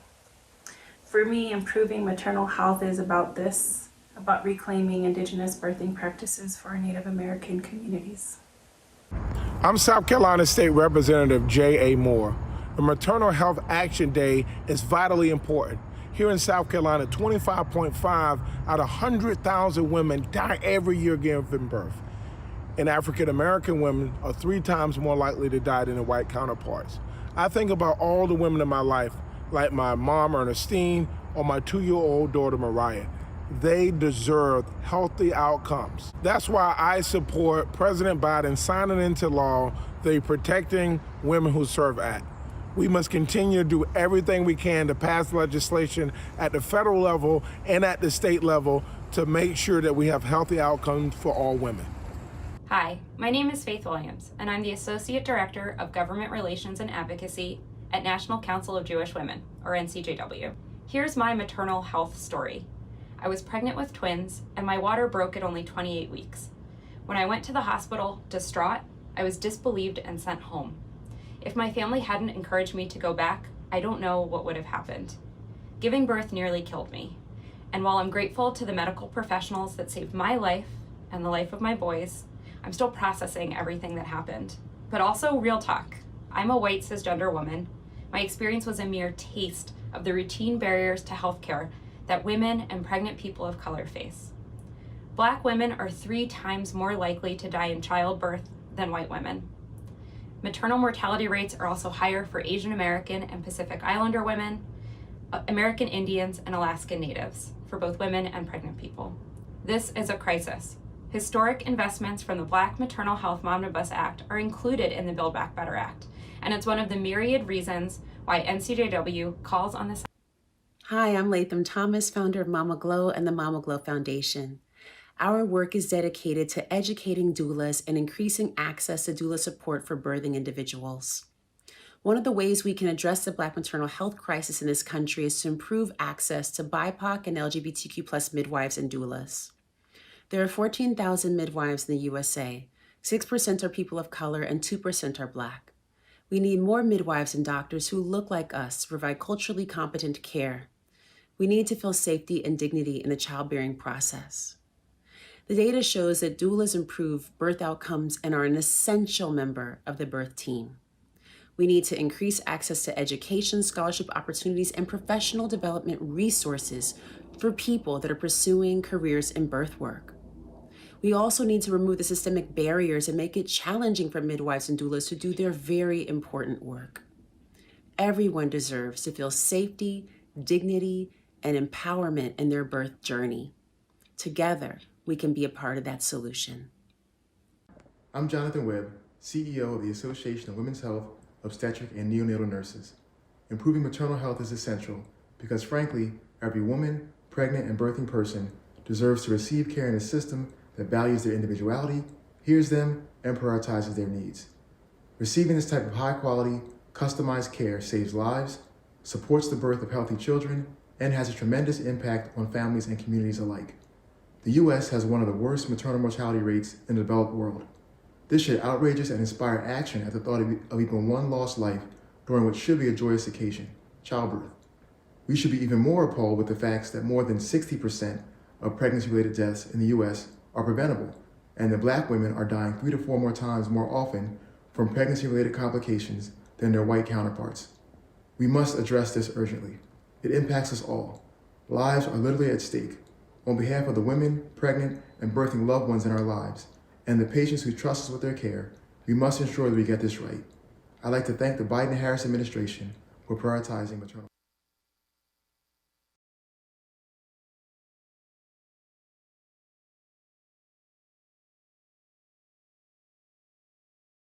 Hi, everyone, and thank you all for joining us here today. My name is Rohini Kosolu, and I am Domestic Policy Advisor to Vice President Kamala Harris. It is my pleasure to introduce our next event in the first ever White House Maternal Health Day of Action, a conversation between Vice President Harris and Olympic champion Allison Felix. Maternal health, and more specifically, the health of our nation's mothers and children, have long been a passion for both of these women. We will hear first from Vice President Kamala Harris, who has spent decades of her career fighting to improve the lives of mothers and children in our country. As District Attorney of San Francisco, Vice President Harris worked to create the Center for Youth Wellness focused specifically on childhood trauma. And as Attorney General of California, she opened the first ever Bureau of Children's Justice, which focused exclusively on protecting the rights of children. Over the last several years as Senator, Vice President Harris brought the issue of maternal health, and most importantly, the issue of women dying during childbirth, to our nation's forefront. As Senator, she introduced the Maternal Care Act, the Uterine Fibroids Research and Education Act, and the Black Maternal Health Omnibus Act. This is now a key component of the Biden-Harris agenda and the Build Back Better Act. In conjunction with President Biden, she is leading this call to action today to improve the state of our maternal health care. Thank you, Vice President Harris. We will also hear from Allison Felix. Allison is an American track and field champion and icon. She's the most decorated American track and field athlete in Olympic history, having earned 11 total medals from 5 consecutive games, including 7 gold medals. She's been featured in Time 100's Most Influential People list for 2 years in a row and previously served on the Obama-Biden Council on Fitness, Sports, and Nutrition for over 6 years. She has spent her career advocating for mothers around the world on everything from maternal health care to job protections for pregnant women. We are so thankful to have her join us at the White House today. And so, without further ado, here is Vice President Kamala Harris and Allison Felix. Thank you, Rohini.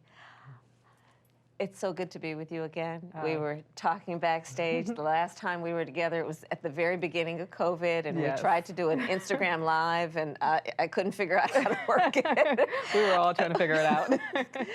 But, and so some time has passed, but your leadership on this issue has remained constant.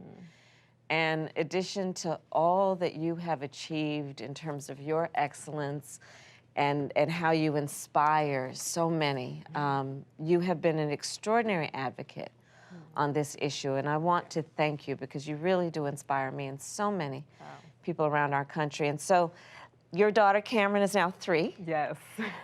Will you talk a little bit about the experience you had during your pregnancy and childbirth that led you to really use your voice in such a courageous way on this issue? Yeah, well, thank you so much. That means so much to me. And I'm just so grateful for all the work that you have always done on this topic. Yes, my daughter just turned 3, but when I became pregnant, you know, as an athlete, my health is something that I'm always thinking about. Right. And I've always lived a really healthy lifestyle. You know, I didn't even almost think twice about, you know, getting through my pregnancy. And at 32 weeks, I went into the doctor for a routine appointment. And right away, there were some concerning things that were happening. You know, I was spilling protein, my blood pressure was up, and so I was sent to the hospital for further monitoring. Once I got there, things started to rapidly kind of shift out of control, and I was diagnosed with a severe case of preeclampsia. And it just kind of went downhill from there. I ended up having an emergency C-section, and my daughter was born 2 months early. And I'm so grateful that I was able to, you know, eventually walk out of the hospital. And even though my daughter, you know, spent time fighting for her own life in the NICU, we all walked out together. And, you know, as we know, there are so many women who that's not the story. And so my eyes were opened, and now, you know, it's a passion on my heart to just do more work in this area and raise awareness to what is happening. So on that point, you, in addition, again, to your professional excellence as an athlete, you served 6 years during the Obama-Biden administration as an advocate for health and wellness and fitness. And in that way, you really were, again, such an important advocate on the issues that relate to those areas. Can you talk about the work you have been doing as an advocate on this issue of maternal health and what we need to do as a nation to be better on this issue? Yeah, well, I'm so happy that, you know, today is happening and that, you know, funds have been committed to this area. I've been, you know, raising awareness. I partnered with March of Dimes, who's been doing important work for so long in this space. And I feel like really sharing those stories. I remember my time in the hospital and just feeling like I wasn't prepared for this. You know, I didn't know what to expect. And hearing, you know, what other people went through and that hope that they gave me was huge. But I think also sharing those stories lets women, and especially women of color, know that they are at risk and what they can do to prepare themselves. So Allison, take us through those moments when you are in those rooms talking with these incredible women. What are those conversations and what do they share with you that the nation needs to know to fully understand and care about this issue? Can you share with us and share with the nation what folks need to understand about this? Yeah, I think the biggest thing that really touched my heart was this is not an issue that, you know, it doesn't discriminate. It doesn't matter. You know, I had great health care. You know, I am very fortunate and very blessed. but I still found myself in this situation. Hearing from other women that their pain wasn't believed, that they had concerns that weren't heard. And I think that is so unfortunate. What's really shocking is that 60% of these 60% of this number, can be preventable. Right. And that's huge, but it also, that's the exciting part, that we can turn this around. And so when we think about this, which is we are taking this to the highest ground possible, which is having this conversation on the stage in the White House. Yes. Let's talk about what the future can look like and what that would mean for women around America. And we've talked about Black maternal mortality and that Black women are 3 times more likely than other women to die from childbirth.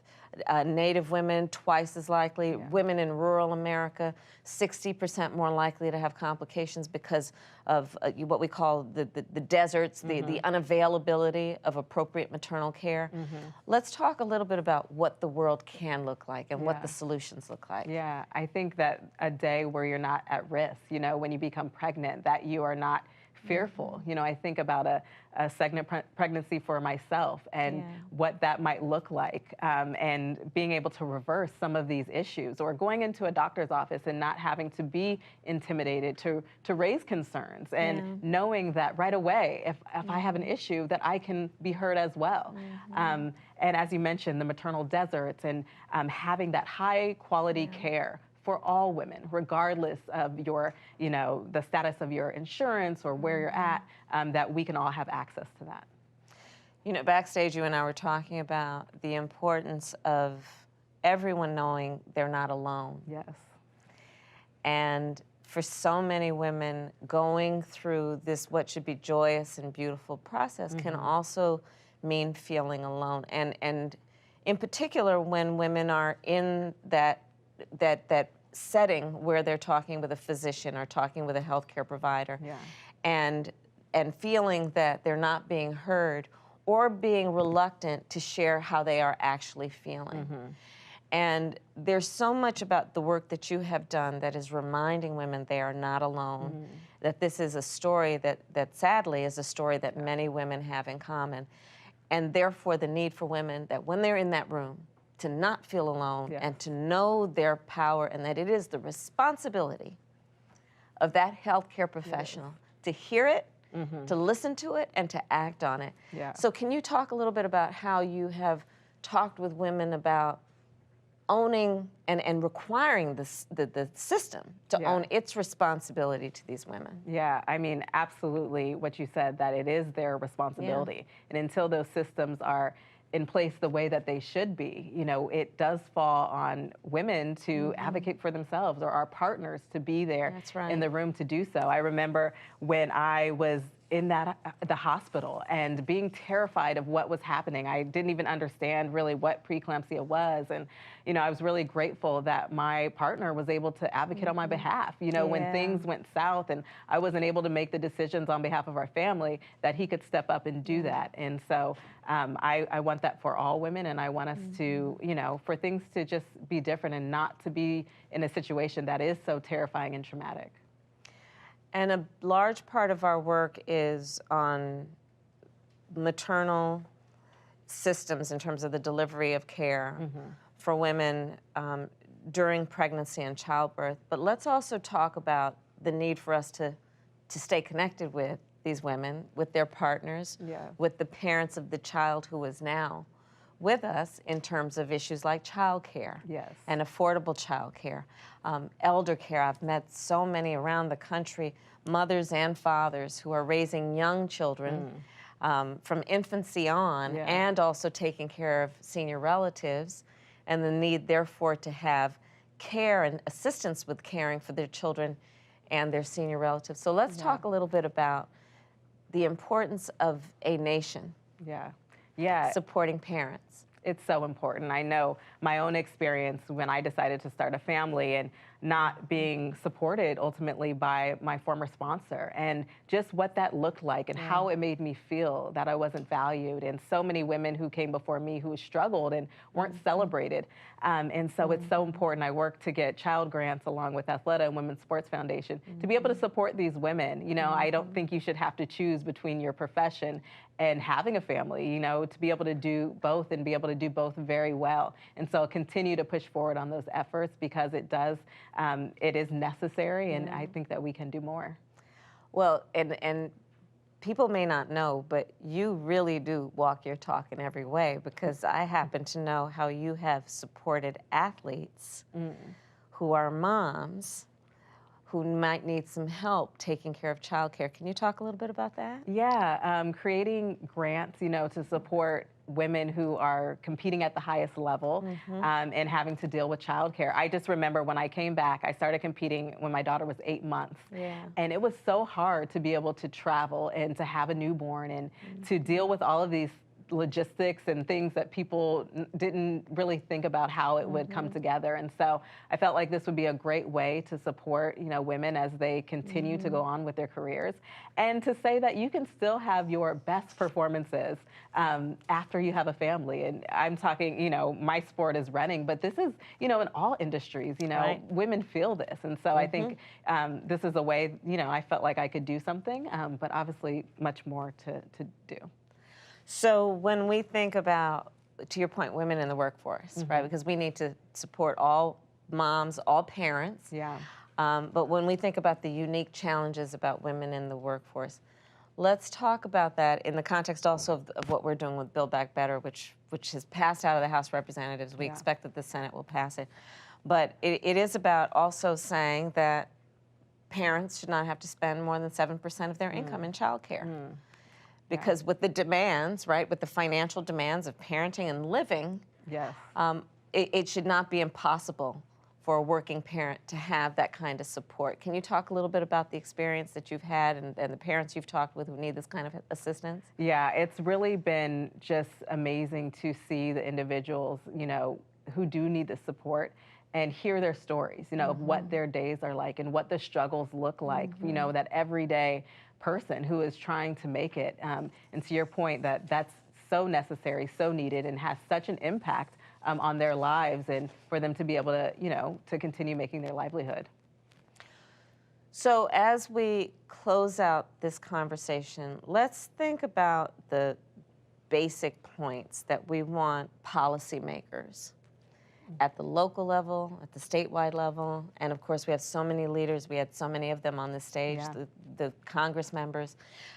What do we want them to think about in terms of the experience in a way that dictates what they prioritize for public policy? So starting with the issue of, for example, one of my bills when I was in the Senate saying, let's deal with training healthcare professionals. Including let us honor the work of doulas and midwives and understand how they can actually teach others in the healthcare delivery system, including doctors, because there's a lot that they know that actually can be shared in a way that enhances the experience that women going through the process have. Can you talk a little bit about that? Absolutely. I think that training is absolutely key. When you speak about doulas and just their impact in the community and how they can communicate some of these complex situations to people and the trust that you have. And so I think that's huge to be able to prepare people. And I think about, you know, my own experience in going to the doctor and not being told that I was at risk, not having that preparation or even having my mind go to a place where this is something that I should be thinking about and how can I prepare and plan for if things don't go exactly right. So thinking about that experience of women as they go and interact with their doctors and right from that initial moment, you know, how their care will be given to them. And to your point of the training and the doula and really addressing that implicit bias that we've seen for so long. And on that issue, because we know that for so many women, the disparity in terms of how they're treated, right? I mean, first of all, let's say that there is a lot in the healthcare system that actually helps and can help all women. But the way that that is administered can be the issue on whether all women are treated equally. Yeah. So sometimes it's about, are the resources in the healthcare system? But on this issue, we also know that it is also about how the resources are used and who receives those resources. And so it is important to teach about the biases that may inform the diagnosis and the treatment. Yeah. But also let's think about women in rural America. And it's also about the lack of availability. So much of what we are talking about in terms of the Build Back Better approach is to say we need to have resources in rural America to assist these mothers and their partners and their husbands to get the resources they need, to get mobile units out there so that they can receive the same kind of treatment. How do you think about that? Yeah, I think those resources are so important because a lot of these issues where we're seeing women face death are happening postpartum. And when you talk about these rural areas, they do not have access. If there is an issue, then having a plan to get back to, a hospital that is equipped to deal with these issues is a whole nother concern. So it's not only, through the pregnancy, but it's afterwards. And really hearing, the issues. I think a lot of times we run into problems because women are bringing up that something feels wrong afterwards. And it's being dismissed.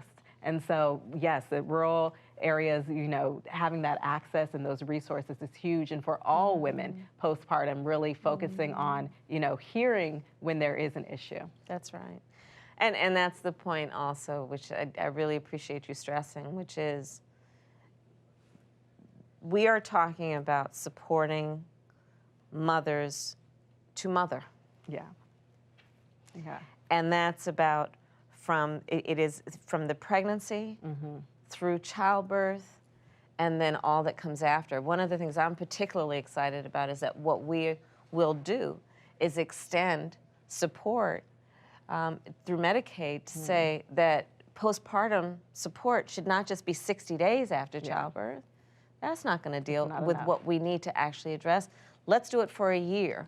And it's about everything from exams to what a mother often may need in terms of postpartum depression and what we need to do around treating the whole body, which includes from the neck up, and that's about addressing any health issues that she needs in terms of mental health support.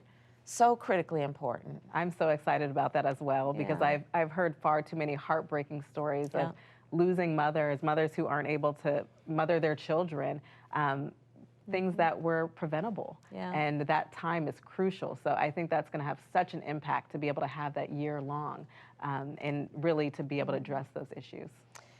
That's losing mothers was the phrase you used.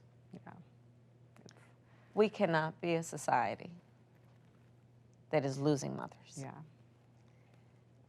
And it's so preventable. Absolutely. And part of it is being clear that we're not going to let them feel alone. We're not going to let them be alone. And they're too precious. I gave a speech earlier, and when you support mothers, you support children, you support the future of our country. It's just that basic. It's so important. And I think immediately, we'll feel the impact of that and see the lives change. And it's so important. Thank you, Allison. It's good so to be much. with you. Thank you for all you're doing. Thank you.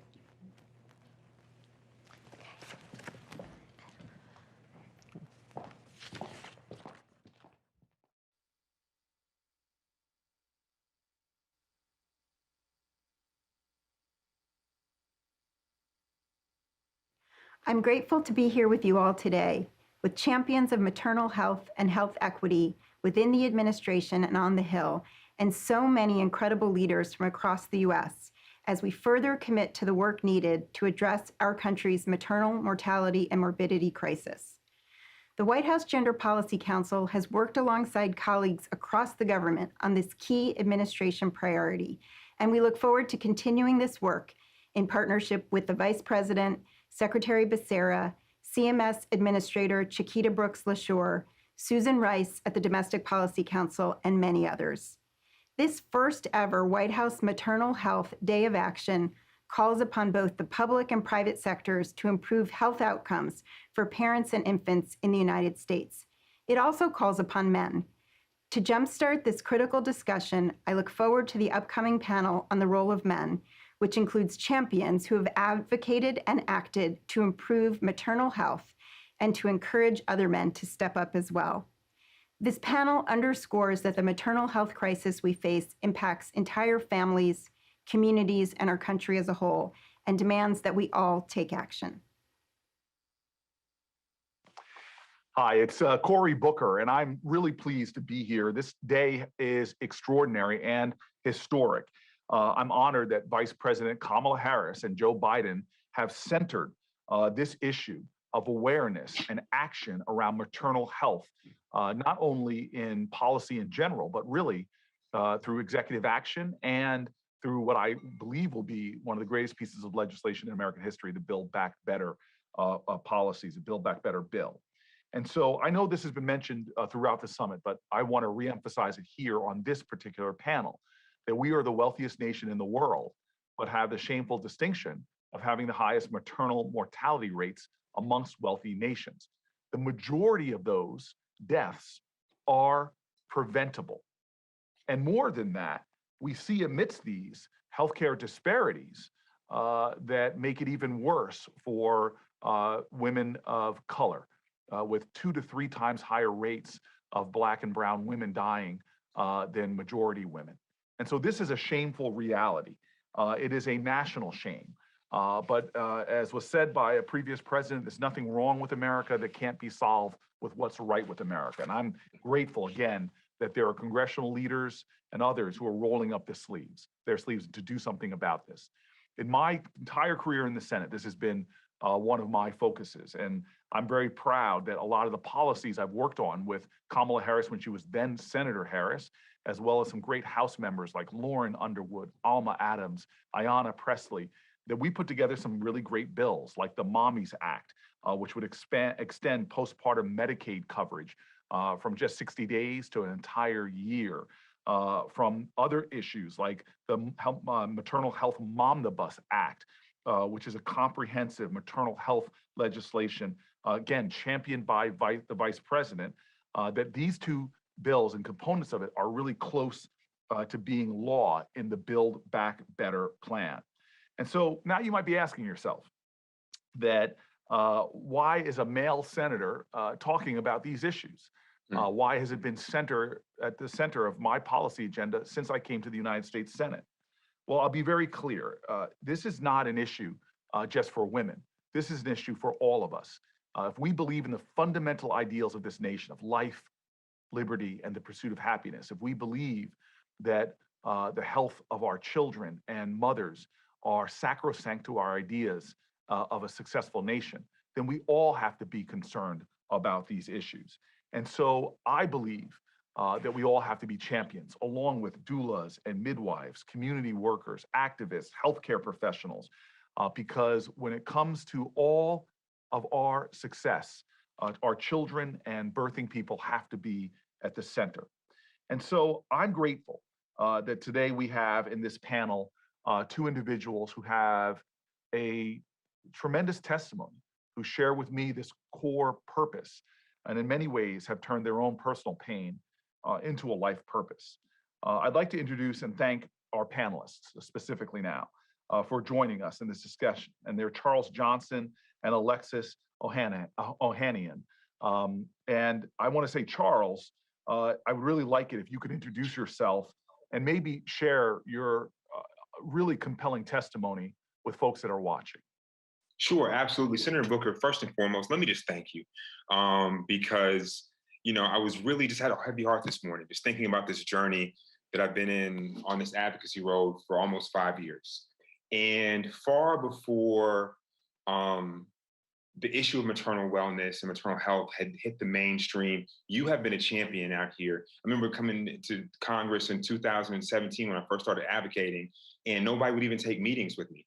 But your staff welcomed us with open arms. You were championing legislation even back then. To be here standing arm in arm with you on the verge of this unprecedented legislation that is going to change and impact not only mothers today, but far after we're gone, I'm extremely grateful. So I know it was a mouthful, but it was important.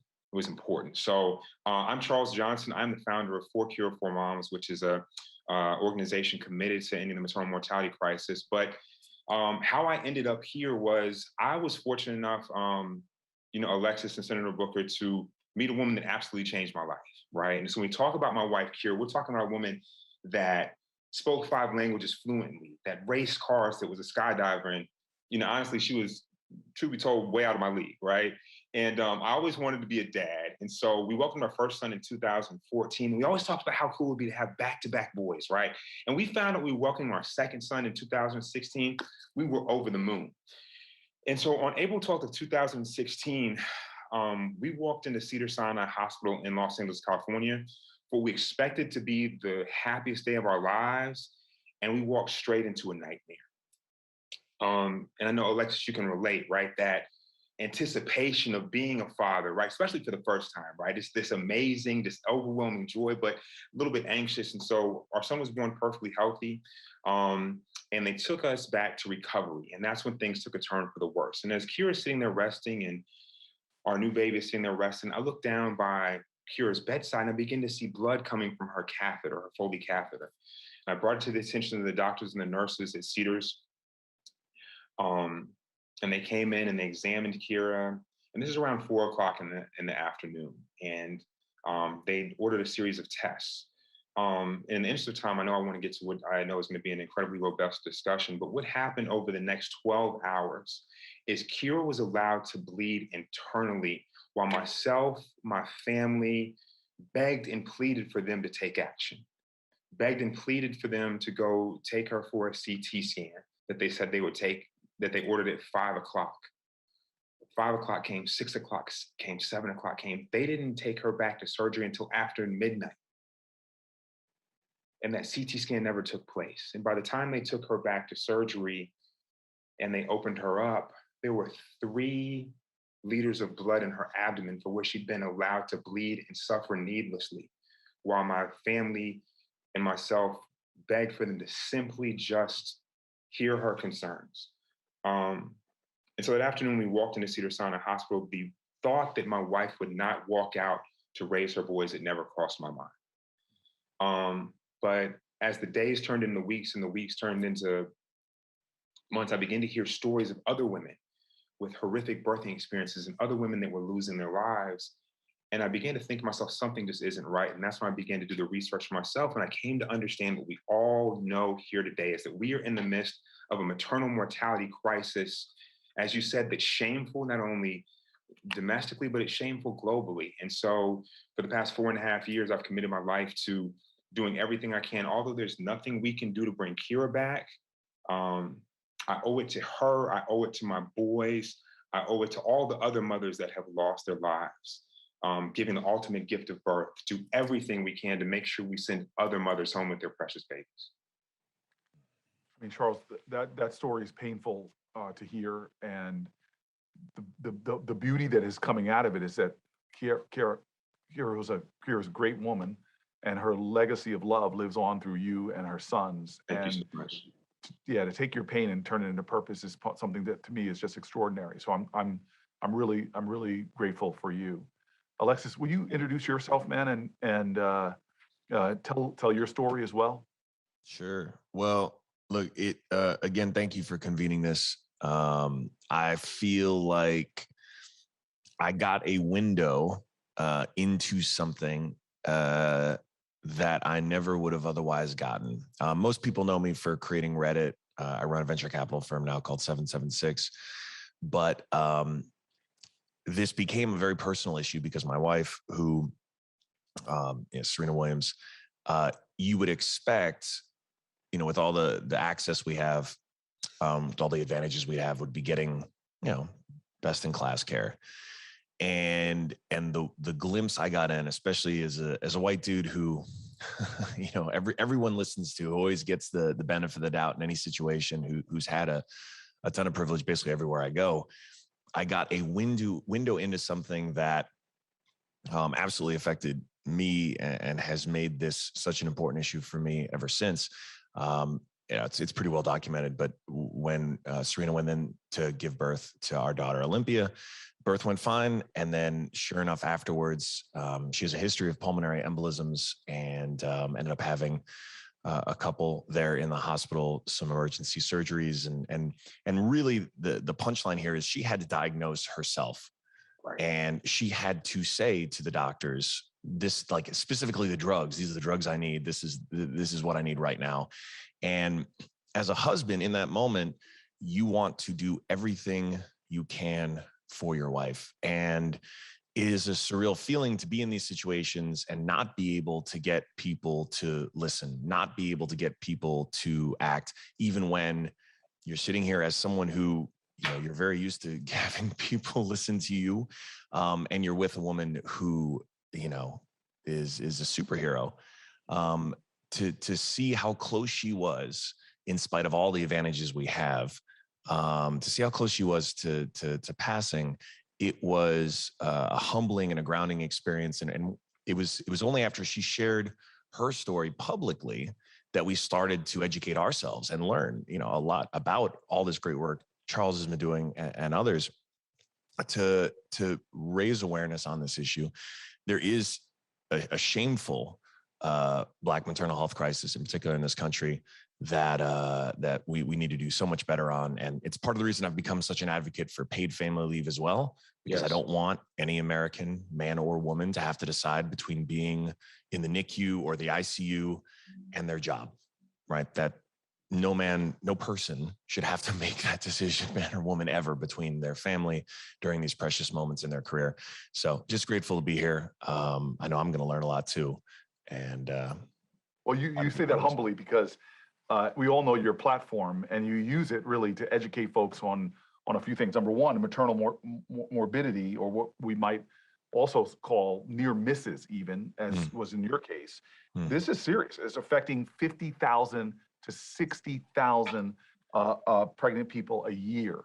So this is not something that is an anomaly. This is happening to tens of thousands of families going through what you went through. And then the epidemic of women not being believed and listened to is just stunning. And we find that often across, especially for Black women, across educational spectrums to economic spectrums, it is a real issue. And then finally, the importance of paid family leave, which you've really become such a loud voice. It is a connected part of what's going on. As we know, a lot of these complications don't occur in the immediate aftermath, as it did with the two of your spouses, but often a month later, 2 months later, 3 months later, or more. So I'm grateful for using your platform as you do and being unapologetic about advancing a cause that doesn't have a partisan tinge to it. It's about birthing people. It's about women. It's about our healthy children. And hey, Charles, I think there's a dynamic of this that we don't talk about enough, which is what is the impact of not just we center ourselves on Kira and the women that we've lost, but we don't take that next step of empathy to understand what this does to a family in terms of childcare and raising children and the trauma that often follows with that, and how that trauma isn't just something that you feel and then it's gone. It often lives with children and families. I'm wondering if you could maybe expand a little bit about what government and other stakeholders can be doing really to support families and what's really going on with families that suffer this kind of loss. No, absolutely. And I thank you so much for just bringing that up, because that is something that often is overlooked. And one thing there's, as I, am on this journey, there's so many things I'm still trying to figure out. But one of the things I'm crystal clear about, Senator Booker, is that nothing can replace a mother. Nothing. And that's one of the things, we see we hear about the data, we hear about the statistics, but like I've said, oftentimes there's no statistic that can quantify what it's like to tell an 18-month-old that his mother's never coming home, right? There's no point in your algorithm that can try and quantify, trying to explain to a son that will never know their mother just how amazing she was. And I was talking to a friend last night who reached out to me and he said, Charles, don't hold anything back. And in that spirit, I'll share with everybody here today. And even just last night, my boys are now 5 and 7 years old. These are my four guys. My guys right there. They're new 5 and 7. All right. And they're just amazing little dudes, right? And I'm so blessed. They're smart and they're thriving, but still, there are moments, and literally just last night after dinner, as we're sitting there, just preparing to get ready to go to bed, my youngest son, Langston, asked me, he said, "Daddy, where's mommy?" And I kind of just, you kind of take one of those, because there's a conversations that we've had. And I explained to him again that, you know, mommy is in heaven. You know, she's an angel and she's doing important work. And he says, "Well, but she's supposed to come home after 60 days. And I said, "What?" And he said, "Yeah, they told me that she's supposed to come back. The people who are in the sky are supposed to come back after 60 days. And I said, "Well, who said that?" And he said, "That's what they told me." And now at this point, it doesn't matter where he heard that or how he rationalized that, or if he got it from YouTube or he heard it from friends at school. I'm sitting here face to face with a 5-year-old who is somehow latched on to some hope or possibility that his mother's going to walk through that door. And I have to disappoint him all over again and explain to him that that's not going to happen. And so these impacts of these mothers, all these mothers that we're losing, are precious gifts and so critical to these communities. And so I think that it's important that as a nation that we are supporting not only immediate family, but the extended family with the resources they need, helping them with childcare. I'm fortunate that I have a tremendous extended family that's rallied around me. But what if you're like some friends that I know that have lost their wives, that have, they're hourly workers, they're hourly construction workers, and have to make that choice between caring for that precious child and going to work, making sure that they have the grief counseling support necessary to make sure that they recover and that they have the tools that they need to get their life back on track. I think that those are all things that we can do to make sure that we're supporting these families. Yeah, I tell you, it's just hard not to get emotional when you're talking about that, because I'm immediately thinking about the role my mom played. You know, she was there for taking me to school, packing lunches, teacher visits, all of those things. Plus, she was a co-earner with my dad, right, and who had a different kind of job that took him away a lot more, so he couldn't do a lot of those domestic things. And then I also think about those single moms who go to the hospital and know they're going to be raising these kids alone, and then they die. And what kind of, where do those children fall in terms of a family support network? So this is real, and it's difficult, and that's why the silence about this issue has allowed it to become such a major problem in America. And Alexis, you are doing such a profound job confronting the silence, bringing these issues to the fore. And I think technology is, I've always said this, I was an early adapter on a lot of social media. It's like a mountain range. You know, there are peaks, towering peaks of possibility with technology. There are definitely valleys we all know about. But I'm wondering, you as a tech person who's trying to use technology to show the future, to be a democratizing force, a force of awareness, a force to create community. I'm wondering, when it comes to the tech industry, what can they be doing to really focus on maternal health and eliminating these disparities in maternal health? Well, look, and I want to stress, as much as I believe in technology and entrepreneurship to help make this better, government absolutely does have a role to play.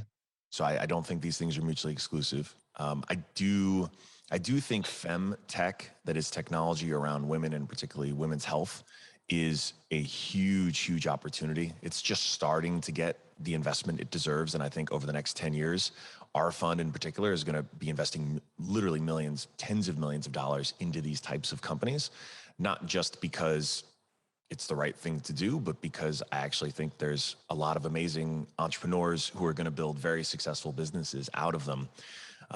And what's interesting and probably a little sad is, more often than not, you have women, and in particular women of color, who, because they've gotten so frustrated with the inadequacies of our system, that have gone out and said, okay, I'm just going to build something better.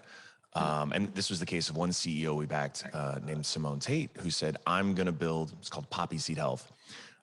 Because of my own birthing experience, I'm going to build a platform for 24/7 text-based support so that any woman can get access to a doula, midwife, nurse, basically on demand for all the things they need as soon as they realize they're pregnant, all the way through birth and then beyond. And I do think in the best case scenario, you're going to have entrepreneurs who, out of necessity, will build better systems that are going to create equitable solutions to help give more women access to resources they wouldn't otherwise have. Because software can do that. Technology can democratize access, can make things much cheaper and more accessible, and I do think has an important role to play. The challenge, though, is going to be, these solutions can't come fast enough, and these are solutions that are still in their infancy. I think in 10 years, this sector is going to look very obvious.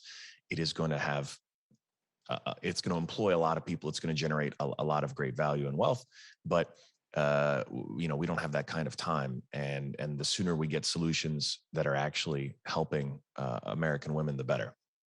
Amen. Amen. Charles, you are, I look at you also as like this foot soldier of the movement. There are people who were beaten down, suffered tragedy from Mamie Till and another movement, good families of Goodman, Cheney, Schwarners, people who suffered awful tragedy, but turned their tragedy towards triumph, towards obtaining triumph. And I love this, that you, through your work, that there are like important pieces that are really have been at the center of your advocacy, including the Kira Johnson Act. And I was wondering if you can talk to us about the Kira Johnson Act and why it in particular is significant. Yeah, I'm just so grateful to be working in partnership with all of you all, and in particular, the entire Black Maternal Health Caucus. And I just remember getting the call from Representative Lauren Underwood that they wanted to name a bill after Kira. And it was just, it's such a tremendous honor and just a wonderful way to uphold her legacy. But this act in particular is something that we're really proud of. It's going to do several things that are really important. It's going to award funding to community-based women-led organizations of color, which really speaks to directly what Alexis was saying. So we're going to be funding community-based organizations that are on the front lines, supporting families, catching the babies who really historically haven't had access, many of them, to federal funding to give them the resources they need to better serve families. It's going to take important steps to diversify the perinatal workforce, right? And then we're going to take very, very critical steps towards better patient accountability and transparency by providing, what we're going to do is we're going to create what are called dignified standard of care compliance offices that are going to be within hospitals, yet independent of hospitals. So if you're in an instance like Alexis and his family, or other families who are so often found in situations where they are faced with challenges and they have instances where they feel neglected, where they feel discriminated against, where they feel like their cries for help aren't answered, they're going to have a place to report those instances within that hospital that's going to be independent from that hospital. And then the federal government will have an opportunity to publish that data. So it's going to take important steps towards accountability and transparency, and we're really proud of that. Yeah, I'm proud of it too, man, because I felt like we were in the wilderness like 4 or 5 years ago with not seeing a pathway to getting this done. Now we're on the goal line, and what you're outlining, it will make a real difference. I still find it, Alexis, just like when I read your testimony about Serena literally getting up out of bed and demanding the specific name of the drug. I mean, that story was powerful. And then when they finally gave her the CT, as she was insisting that she got, and so this is vindication, some of this that we all together have been able to help get done. But Alexis, there is that issue we've already touched on that I just want to push back on you, because it's almost like stunning. I mean, just if you're living in Montana, in Detroit, just like a mile up in Canada, women up there have a long family leave. But if you're a single mom, and who's just given birth and having pain and complications, you're being forced back into the workplace at a time that could really risk your health, or not to mention if you have a prenatal birth of a child, complications, not to mention that even if it's just a childbirth without complication, this idea that we wouldn't give that kind of fundamental time of bonding at the beginning of a child's life. And so you've written about this, you've spoken out about this, you did a powerful editorial about this. I'm wondering if you can spike the football on this point for us a little bit and just drive home why you're outraged and what the key drivers to your thought process are. You know, the word that comes to mind is barbaric. And the statistic that makes me feel that way is the one that today in America, 1 in 4 women will be back to work 2 weeks after giving birth. And consider that some number of those women had complications, had even C-sections. C-sections are a real surgery, right? Most of the parental duties after Olympia was born around our house because of the C-section and other surgeries Serena had fell on my shoulders. I can't imagine the women who don't have anywhere close to the resources that we had having to endure that. And so, yeah, it's barbaric to think that in the United States, 1 in 4 women are back to work in 2 weeks after giving birth. That alone should make every American, even the senators in West Virginia, sit up and think, not in my country, right? If you actually care about American families, that should not happen. Full stop. And I think, you know, this paid family leave issue is one that I candidly didn't even think about, as I know, look, this is often the case, until it affected me. Wow. And it was something we offered at our company because our head of people and culture, the amazing woman, Caitlin Holloway, said, hey, look, if you want to attract and retain the best talent, you need to have this. And I thought about it as a business decision. Of course. Okay, great. We want the best talent. That's what they demand. Great. They're going to have it. And then it was after, you know, Olympia was due that I realized, all right, let me take advantage of it. Let me set an example for other men in the organization, because I do think it's important that if we de-risk this idea, you know, there are so many men who are too afraid to even take advantage of it if they're lucky enough to even have access, that we need to change the culture around that. And I think it has a ripple effect. It is clear that offering this time isn't just good for building the family unit, isn't just good for, you know, being decent and not having to force someone to choose between their family and their job. But we know it leads to better health outcomes for the child, for the mother. It is absolutely long overdue. And the thing I also just need to touch on too is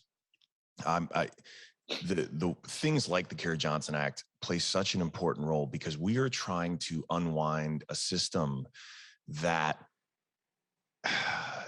again, for someone who looks like me, I have blind spots to this. And it's only through the relationship I've had really now with my wife for the last 4 or 5 years that I start to really see it.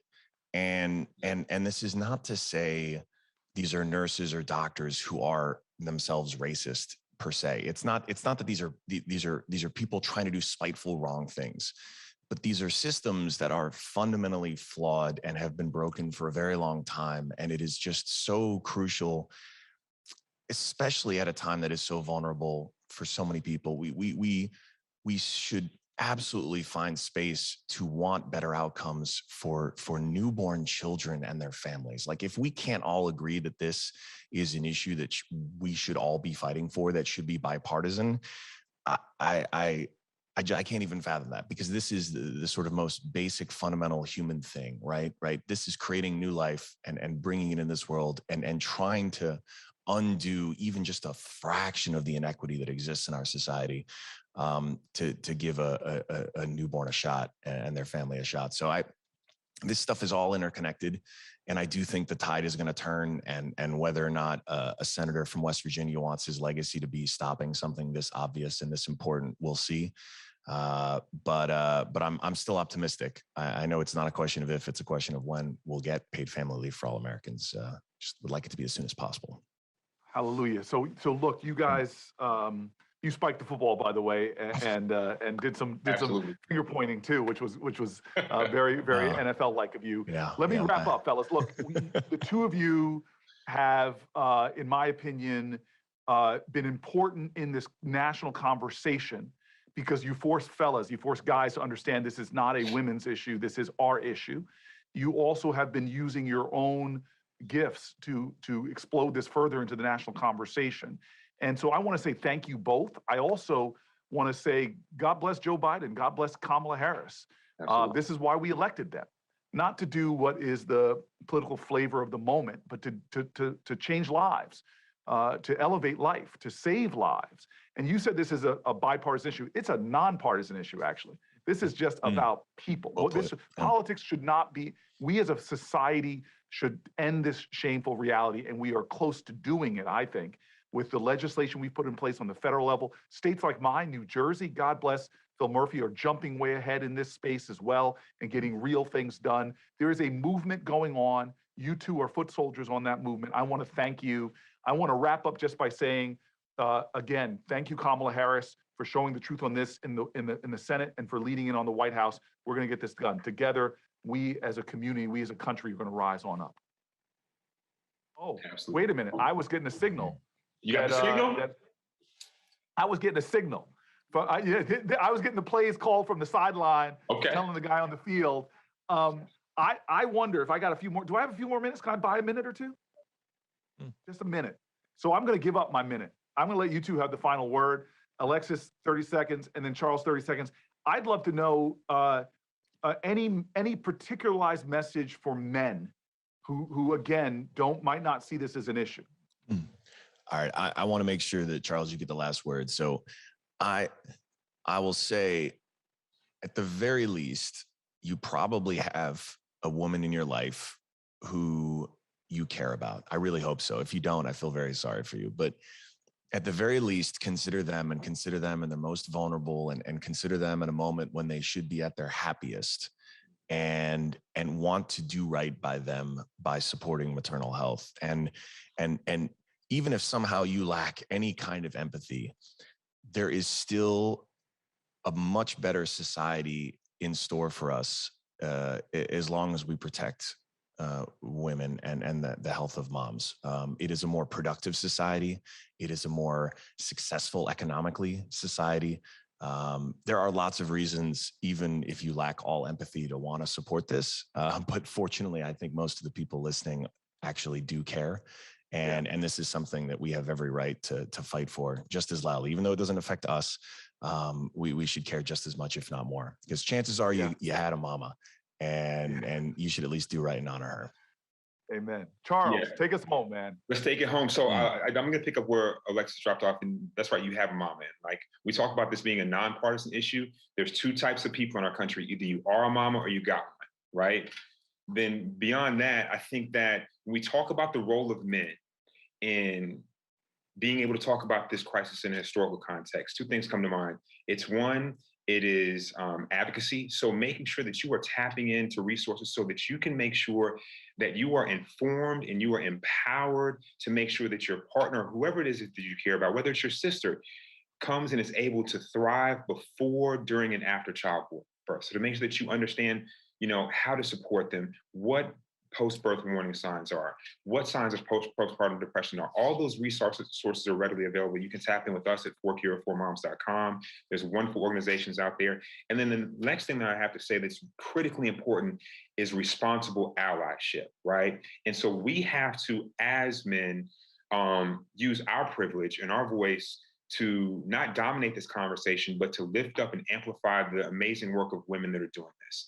And so I have to give deference to the women that were doing this work before I even knew there was a problem, right? All the doulas on the front line, all the birth workers, all the OBs, all the policy workers that have been working and screaming from the mountaintops that we have a problem in the United States. And so it's up to us as men to be responsible allies in this fight, and not to dominate this conversation, but make sure we're doing everything we can to amplify and empower those voices. So it's advocacy and responsible allyship as men when we show up. Fellas, I sincerely love you guys. My mom has a saying. She says, behind every successful child is an astonished parent. And I just want you all to know you all are astonishingly good in your advocacy. I'm deeply grateful. Let's keep pushing. Let's keep working. And when we get this done, let's pick up the next issue and the next issue, because we have got a long way to go to deal with a lot of the inequities that are facing women in this country and that are facing birthing people in particular. So just grateful. Thank you, fellas. I hope to see you in person sometime soon. And Charles, we got to do something about Alexis's overabundance of hair, man.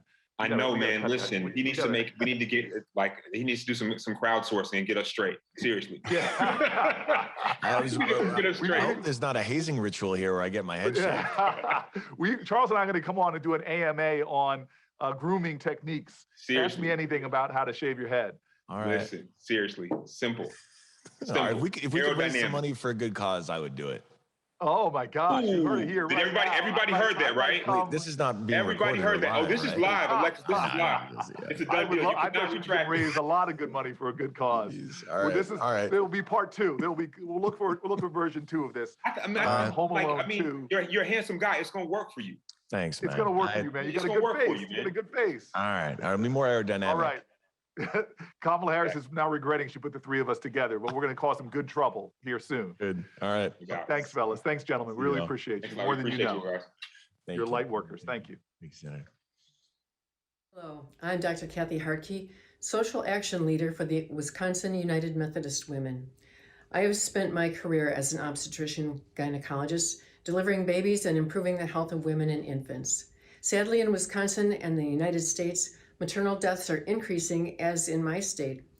As the co-chair of Wisconsin Maternal Mortality Review Team, 5 years ago, we reviewed about 25 deaths per year. In 2020, that has increased to nearly 50 maternal deaths in Wisconsin. African American women in my state are 5 times more likely to die in pregnancy, and Black infant mortality has not improved. 1/3 of maternal deaths occur 42 days after delivery. Medical complications of pregnancy continue after the birth. However, many women lose their insurance coverage after 60 days and are unable to get needed treatment and medication. This crisis is affecting mothers and families within our churches and communities. It is a moral imperative to address this injustice and provide access to life-saving maternal care. I urge you to support the Black Maternal Health Momnibus Act of 2021. Together, we can work toward the day when all women have a healthy birth experience. My name is Dr. Tamika Augusti. I am an obstetrician gynecologist practicing in Washington, D.C., and a member of the American College of Obstetricians Gynecologists Board of Directors. ACOG is grateful to Vice President Harris for her leadership and commitment to addressing our country's maternal mortality crisis. ACOG recognizes its position as a leading national organization of women's health physicians and treats this responsibility with reverence and humility. Addressing our nation's rising maternal mortality rate, which disproportionately affects Black and Indigenous birthing people, is a paramount priority. We are committed to changing the culture of medicine, eliminating inequities in women's health, and confronting bias and individual and systemic racism in the healthcare system. This work also involves diversifying the physician workforce and engaging with a variety of partners to address health disparities and promote equity in care access and delivery. ACOG is grateful for the opportunity to partner with the administration and be part of the Day of Action. Together, we can make strides to improve maternal health and advance policies that not only save moms' lives, but also help them thrive. I'm Dr. Malika Fair with the AAMC, the Association of American Medical Colleges. Despite being an emergency physician, I still face some of the same fears and challenges that many mothers who look like me experience during their pregnancy and delivery. These are real issues, and we have a real maternal health crisis in our nation. The AMC and its members, medical schools and teaching hospitals, are committed to improving the health of mothers and infants and achieving health equity in our communities through our research, education, healthcare, and community collaborations. Recently, we launched the AMC Center for Health Justice to help drive this work. The center is focused on a multifaceted approach to eliminate inequities and offers a space for us to come out of our silos and work together. To join us, visit aamchealthjustice.org. Hello, my name is Angela Doinsala Aina, and I am the co-founder and executive director of the Black Mamas Matter Alliance. I want to express my gratitude to the president, vice president, and every decision maker fighting to ensure that key pieces of maternal health investments remain in the Build Back Better Act. The Black Mamas Matter Alliance is a national network of Black women-led organizations and multidisciplinary professionals that provide training, conduct research, analyze policy, and amplify Black women's leadership, all to advance Black maternal health rights and justice. With a highly preventable maternal death rate and shortages of healthcare providers across the nation, it is vital to have policies that systematically address the maternal health crisis now. Everything from expanding postpartum Medicaid coverage to a year, increasing educational opportunities to grow the pipeline of culturally congruent midwives and doulas, to funding community-based maternal mental health and wraparound services are some of the important aspects of this act, because our alliance are the experts doing the work on the ground to improve the lives of birthing people and their families. The story of the Black Mamas Matter Alliance lies in the successful impact of our founding and annual celebration of the National Black Maternal Health Week campaign every April 11th through the 17th. We are excited and thankful for this administration's commitment to addressing health inequities through the Build Back Better Act and today's Maternal Health Day of Action. Thank you. Hello, everyone. Thank you for the opportunity to speak about the systemic challenges women face when seeking maternal health. Bringing a child into this world is a beautiful thing. Women are fierce carriers of life. When I was in Congress, I served on the Black Maternal Health Caucus because maternal health is important to me, both as someone who has raised a child as a single mother, but also because Native women experience many of the same barriers to care that Black women do. During my pregnancy, I was not rich. I didn't have the means to afford specialized care, but there was a program in New Mexico that ensured Medicaid covered my midwife, who aided in the healthy birth of my child, Soma. I utilized WIC for proper nutrition and guidance as I went through my pregnancy and in Soma's first few years of life. Mothers of all income levels deserve access to the experience and care they need so that they can bring healthy babies into the world. As we learned during this terrible pandemic, not all communities have access to the tools needed to access health care. Communities of color were more likely to be essential workers and therefore more at risk of contracting the virus. Many couldn't afford internet for telehealth or didn't have health insurance or even paid family leave. Expectant mothers have been living in these conditions for years and years. But now, with the transformative bipartisan infrastructure law, we have the tools to build the resources that are so crucial to maternal health, including water infrastructure, universal broadband internet, and a focus on ensuring marginalized communities are no longer left behind. The President also signed a piece of the Black Maternal Health Momnibus Act earlier this year. It was a bill that I was proud to co-sponsor during my time in Congress to address the unique risk factors facing veterans during and after their pregnancies. But we're not done. The Biden-Harris administration's Build Back Better agenda will continue to invest in maternal health through the expansion of Medicaid and the Child Health Insurance Program, new investments in the maternal health workforce, and funding for the Office of Minority Health. It is my hope that this panel sheds light on the proactive steps we can take to make sure every mother and baby has access to the health care and services they need to lead healthy lives. Thank you.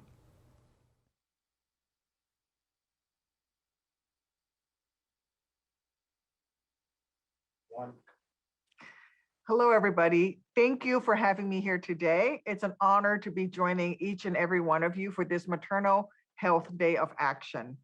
You know, when I gave birth to my baby girl in 2018, she became the first newborn allowed on the Senate floor. But through my 9 months of pregnancy and my time in labor, I wasn't thinking about changing the Senate rules. I was thinking about staying healthy. From hectic moments in the delivery room to the sleepless postpartum days, every woman who has given birth understands that having access to high quality maternal care providers can make all the difference in the world. while I'm lucky to be healthy and have two beautiful, healthy girls, I know there are so many women across the country who can't say the same because their pain and symptoms were ignored or overlooked. I know because I've seen the stats, I've read the horror stories, and today's discussion will help underscore that we have a maternal and postpartum care problem in this country. That we're the only developed nation in the world where the rate of women dying of pregnancy-related preventable complications is still rising. For Black women especially, the rising maternal mortality rate and medical racism in our country is a true crisis. On average, 75 women in Illinois die each year from pregnancy-related deaths, but more than 80% of those deaths are preventable. That means daughters and sons growing up without their mothers by their sides, partners left to raise kids on their own and shoulder the burden of providing for a family by themselves. The thing is, we can do something about this. With the Build Back Better Act, we can strengthen our care infrastructure to make sure that every mother and child receives the high quality maternal and postpartum care that they deserve and require. Equally important, today's event will help demonstrate in terms that are both tragic and infuriating why our nation desperately needs the Build Back Better Act to pass. Why it is so critical that we grow our parental workforce and hire more diverse providers, including physicians, nurses, and doulas, so that more providers understand the unique care that different patients of all identities require. And why we must encourage state Medicaid programs to implement innovative maternal home health models. It's simple. We're one of the wealthiest nations on the planet. We shouldn't be among the most fatal for new moms in the developed world too. And we don't have to be. By passing the Build Back Better Act's landmark maternal health provisions, we can become a nation that embodies family values by truly valuing families, ending racial disparities in maternal care, and saving moms' lives across the country. And in doing so, President Biden, congressional Democrats, and the dedicated champions here today will make dramatic progress in supporting families from coast to coast. And with that, I'm going to turn it over to Heather so she can share her story with us today. Thank you so much, Senator Duckworth. My name is Heather Wilson, and I'm the founder of Kennedy's Angel Gowns. I'd love to share my story with you. In 2009, my husband and I were delighted to find out that we were expecting. What was an uneventful and beautiful pregnancy suddenly turned into a first-time mother's worst nightmare. I was diagnosed with preeclampsia in my third trimester. Doctors scheduled an induction, but I never made it to what was supposed to be my daughter's birth date. On August 17th, 2009, my worst nightmare came true. We were told words that no parent is ever ready or can prepare themselves to hear. We were told there is no longer a heartbeat. Shortly after the on-call doctor told us that our daughter passed away, I was being prepared to deliver my deceased baby. As they prepped me, my body literally decided to go in shock, and I was now grieving and fighting for my own life. The loss was devastating. With my daughter's death, just came the loss of hopes and dreams and visions that we had for her. We had dreams of her first day at kindergarten or my husband walking her down the aisle. And all of that it vanished within moments. And I can tell you, as someone who's experienced loss in this way, not only is it devastating, but there's nothing that can prepare you to be a mom with empty arms. Being in a hospital with other babies that are crying and celebratory balloons it's very triggering to be in that situation. The pain, the anguish, the despair, it's truly unimaginable. I fought for years through depression and anxiety from the grief I experienced. And I made it my passion to truly turn my pain into passion. I founded Kennedy's Angel Gowns in 2017 to honor my daughter and to have somewhere to put my pain. One thing I remember when Kennedy was born is not having a burial gown or anything small enough to fit her She was born 5 pounds, and so we decided to take donated wedding gowns and convert them into burial gowns for babies gone too soon. We also provide angel boxes that allow families to capture memories while in the hospital and when they return home. It's like so many parents who experience this, one of the issues I faced was just the ability to spend time kind of soaking up the essence of my sweet baby girl. Like any new parent, we wanted to count her fingers and make memories. And when you have a stillbirth, that time is cut very short. All I wanted was more time with Kennedy.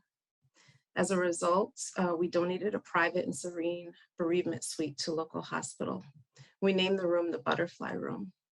This space is one of a kind, and it's the first in the state of Virginia. It allows families the gift of time. The space comes equipped with a cooling bassinet and often is referred to as a cuddle cot or a carrying cradle. This journey for me has been life-changing, and I've made it my passion to help other women who might walk in my shoes. What I've done recently is become a doula, because statistically it's shown that doulas save lives. It's launched me in a direction that I can be that support to a woman hands-on in the delivery room as she either births a live child, or in a case where I need to be a birth coach to a baby that's deceased, I can be a bereavement doula. In this role, I'm part of the birthing process, and I serve as support to the mom, the husband as well.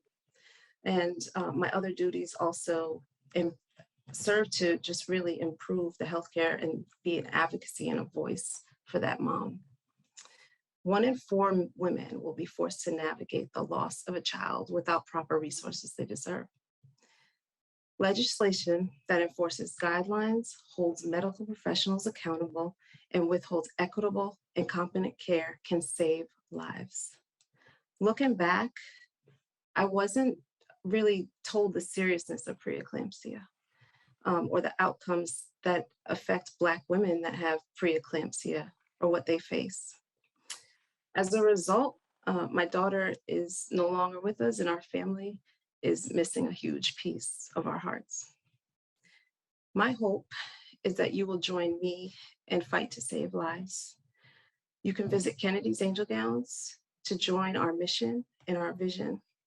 As a mother who has experienced the loss of a child, I can't help but let my experience fuel change and support for other moms. By sharing my story and support for families as a doula, I'm hoping for a better tomorrow for all mothers and all babies. I hope you'll join me in the fight. Thank you. Thank you, Heather. So generous and courageous of you to share your story today and to turn your grief into action. I'd like to go ahead and hand it over to Vanessa next to hear her story. Ja, het binne she Vanessa van der Brien she. Twahanin slankia ani bashashin titlajin balante e nasha.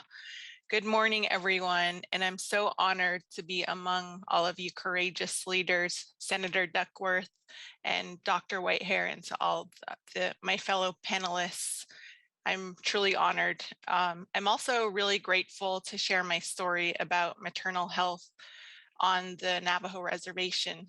My story starts 43 years ago at Tuba City Indian Health Service, where my mom gave birth to me, and I was told that she barely made it to the hospital because we live in such a remote community of Black Mesa in the western part of Navajo Nation.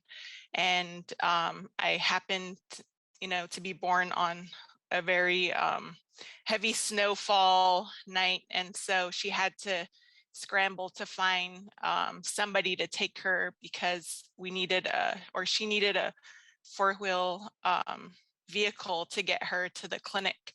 And so she actually made it there just in time, and I was delivered in Tuba City, an hour and a half away from our family home. And fast forward to present day, I now have a 6-year-old daughter and an almost 2-year-old son who were both born at the same clinic that I was born at. And they were both delivered via C-section.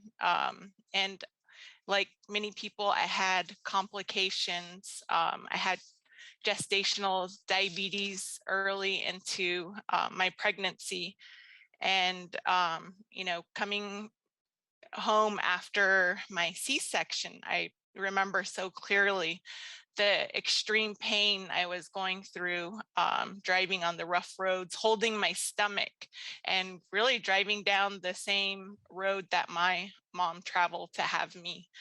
And when I returned home, I returned home to a cold home. We heat our homes with wood stoves and, to a home that had no running water. So for many people on the reservation, they don't have electricity or running water yet. And, with the option of telehealth, we really still don't have that because we don't have broadband or cell phone coverage. Just the remoteness provides so many challenges, including, my diagnosis of gestational diabetes, being that we don't have running water. We have to haul our water several miles away from a well, and that we have to travel an hour to get fresh fruits and vegetables. Really impacted, I think, my health and having the gestational diabetes. Many patients in the Indian health service system have traumatic experiences. And I know I did growing up visiting at the IHS clinic. We didn't have a single provider. We were just given whoever was there. And so when I knew my only option was IHS for my prenatal care, my delivery, I was really scared. And I just, heard so many horror stories. So, I just knew I wasn't going to get a provider that was dedicated to my care. But I'm here today to tell you I was absolutely wrong because I found Dr. Whitehair, and I'm incredibly blessed that she was my OBGYN. She's likely the only Navajo OBGYN provider on the reservation. And it made all the difference. When I first met her, she told me her father was from Black Mesa as well. And just knowing that she's from the same community that I'm from, and the warmth and really the advocacy that she provided for my well-being, not just during my prenatal, but all the care afterwards. She was always there, checking up, making sure my family was doing okay. And for me, just to see a Navajo woman to be able to exceed, my expectations of what a provider should be was really empowering. And it changed the course of motherhood for me. I really don't have a way to describe it. I, say my fortune, just to describe that, my fortune is that my spiritual being and my cultural values became whole when Dr. Whitehair became my provider. In conclusion, I just want to urge each and every one of you that we must support diversifying providers and investing to make systemic changes for our children. Simply put, giving birth is truly a sacred experience, and it deserves all the resources. And I just want to say, I don't want to see my daughter bringing home her newborn to a place that still lacks basic infrastructure. We just can't allow another 43 years to pass us by without seeing any changes. Thank you. Thank you so much, Vanessa.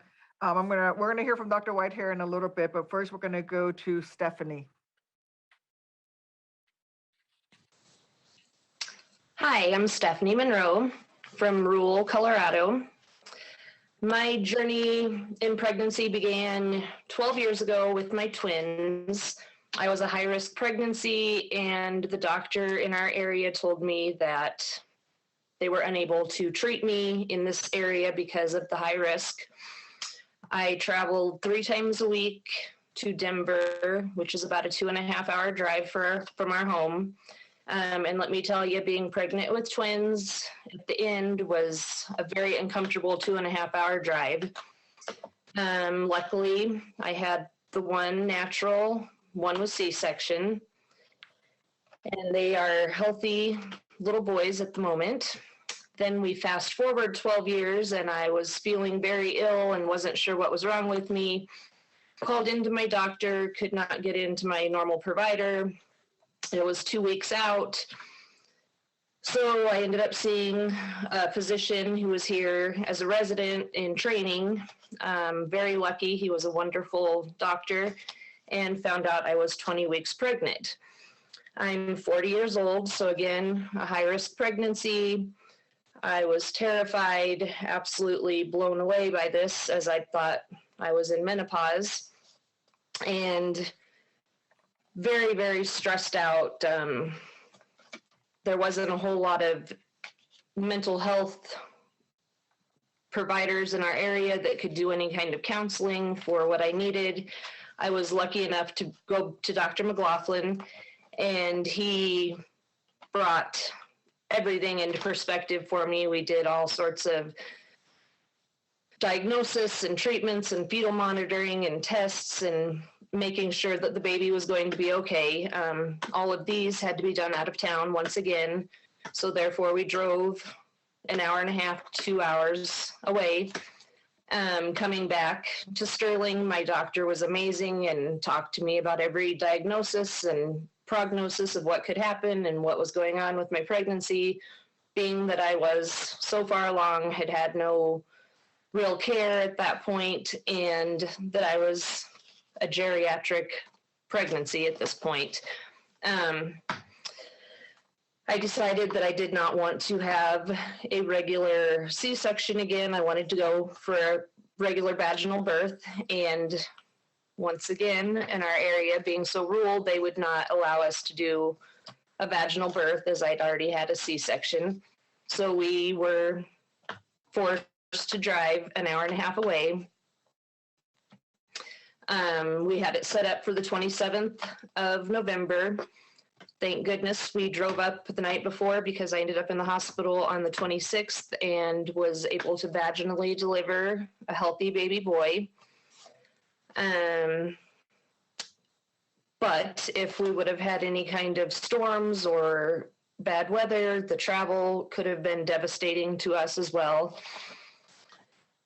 And in the hospital, they talk to you about going home and having care with post and prenatal care and mental health, and there's really nothing in our area that supports that. Also, having a lactation provider or somebody to coach us in that area, there's not really a whole lot in our rural area that does that. That would be a huge step in our area to get this and some more mental health awareness for just the anxiety and scared women out there of what could happen as being an older adult giving birth in a rural area. The inconvenience of not being able to see a doctor or find a pediatrician in our area is very difficult, as the providers that we do have are amazing, but they are completely booked up and usually 2 to 3 weeks out. So when you have an issue with a newborn or yourself as you're pregnant, it's very difficult to get in. Like I said, once again, I was very, very lucky to find Dr. McLaughlin, who within days would see you or call you and talk you through whatever was going on. We are also in a very rural area where telehealth and internet connections, as you guys saw, I lost internet earlier, is very difficult to do. So I'm just hoping that we can move forward and get some more providers and services in our area that can help women and children in this rural area. Thank you. Thank you, Stephanie. Well, the internet part we have in the bipartisan infrastructure deal that the president signed into law last week, significant investments in infrastructure for the internet. So hopefully everybody is going to have access to broadband. We're going to now turn to our clinicians, beginning with Dr. Bell. If you could tell your story a little bit, and then Dr. Whitehair will follow Dr. Bell. Thank you. Hi, everyone. Thank you so much for allowing me to be here today and to share with you my experiences and my story. I am Dr. Veronica Gillespie Bell. I am an OBGYN at Ochsner Health here in New Orleans, Louisiana. I have been giving care to patients in the New Orleans area for almost 20 years. I am very well experienced with the challenges that our Black women face in accessing care and also in the bias in the care that they receive. It is for that reason that a lot of Black patients seek me out as a Black provider. They know that we have shared cultural experiences. They know that when they come and see me that I will hear them and that I will see them. But they tell me that I'm a unicorn. There are so few Black providers. In fact, in 2018, the American Association of Medical Colleges did a survey of active physicians and found that only 5% of physicians identify as Black, about 6% identify as Latinx, and less than 1% identify as Indigenous. And we know that when there's concordance of race between the patient and the provider, we have better outcomes. If we know that there is such a lack of diversity in providers, what does this say for our Black families? What does it say for our Latinx families, for our Indigenous families, if they don't have a workforce that looks like them? I have to say that I am incredibly grateful to Xavier University of Louisiana, as well as Meharry Medical College. They are my two alma maters and two historically Black colleges and universities. These two institutions saw not only who I was at the time, but what I would become and what I would do for our community. And so we have to invest in our HBCUs because they will invest in us and in our communities. As I think about how we expand the workforce here at Ochsner, we have partnered with Xavier University to develop a physician assistance program so that we have a diversity of providers in the workforce and so that that workforce is also diverse. And so I think that other programs like this and other partnerships like this should exist across the United States to help diversify that workforce. I also bring to you my experience with telehealth. So here at Ochsner, we have a digital health program called Connected Mom. And in this program, moms are given blood pressure cuffs and they're given also scales so that they're able to take these vital signs and they upload to their medical record through their Bluetooth device. I can tell you that through this program, I have been able to diagnose mothers with preeclampsia in between their traditional visits. And I can tell you that we also see better blood pressure control for our moms that have hypertensive disorders of pregnancy. And during the pandemic, and then also Hurricane Ida, where I and my patients were displaced, we did not experience interruption in care because we had these devices. But as we look to expand telehealth, even though we know those benefits, we have to be ready to address the barriers to digital health medicine. Those barriers being access, being affordability, and digital health literacy. We've already heard from Stephanie as well as Vanessa that in rural America, if we do not address the infrastructure, then we're going to see our disparity gap get even wider as we expand telehealth. And this is why we need to see the Build Back Better Act passed so that we can address those barriers. I also bring to you my experiences as the medical director of the Louisiana Pregnancy Associated Mortality Review and the Louisiana Perinatal Quality Collaborative, two programs under the Louisiana Department of Health. Under the Pregnancy Associated Mortality Review, or we call it PAMR, we review all maternal deaths at the time of pregnancy up to 1 year after pregnancy, regardless of the cause. I think that in doing these maternal reviews and doing these reports, it's been eye-opening to the causes of maternal death. We do know that hemorrhage and hypertension are the two leading clinical causes of maternal death, but the three top causes of maternal death in Louisiana in 2018 were substance use disorder, motor vehicle collisions, and also homicide. And so that really speaks to the fact that if we're going to address maternal mortality, we have to address those clinical causes in the hospital, but we also have to address those social factors that determine our health. And we know that through systemic inequities that historically, people that are in Black and Brown communities have negative impacts on their social determinants of health, and it is affecting their maternal outcomes. And so this is why we need to see, again, the Build Back Better Act, as well as the Momnibus Act passed, because it does help to address some of those social determinants of health that are leading to those maternal deaths. And then when we look at those deaths, the majority of them were after 42 days or after 6 weeks. We have to stop thinking about postpartum period as a 6-week time period.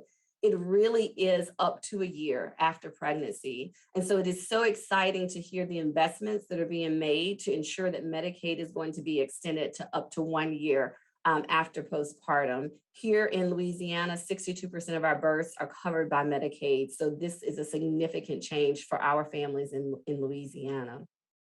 And then finally, as the medical director of the Perinatal Quality Collaborative, I am here to say that improvement is possible, change is possible. Through our Perinatal Quality Collaborative, we launched in August 2018, with the goal of reducing maternal morbidity related to hemorrhage and hypertension, as well as narrowing that Black-white disparity gap. We've heard a lot of data today about the Black-white disparity gap, and Louisiana is not different than the rest of the country, where Black women experience 3 to 4 times the rate of maternal mortality from pregnancy-related deaths.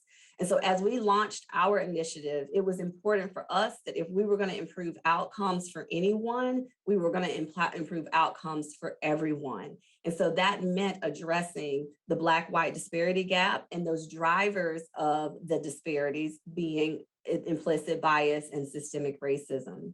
Working with our birthing facilities, I'm proud to say that we have seen a reduction in severe maternal morbidity from hemorrhage by 35%. A reduction for Black women by 49%, and a reduction from severe maternal morbidity from hypertension by 12%. We, as a Perinatal Quality Collaborative, use improvement science to work with our birthing facilities to implement the AIM bundles to make sure that every facility has readiness, response, recognition for those leading causes of maternal morbidity and mortality. We talk about mortality because it's easily measured, but we have to remember for every case of mortality, there's 1,000 cases of morbidity. The mortality is just the tip of the iceberg. But we do know that change is possible. And so it's going to take all of us, as has been said today. It's going to take patients, providers, all of the private and public sectors that are represented here today to see change, but change is possible. Thank you for your time. Thank you, Dr. Bell. I'm going to turn it over to Dr. Whitehair now to talk about the challenges in Indian country, as well as your experience overall. Thank you.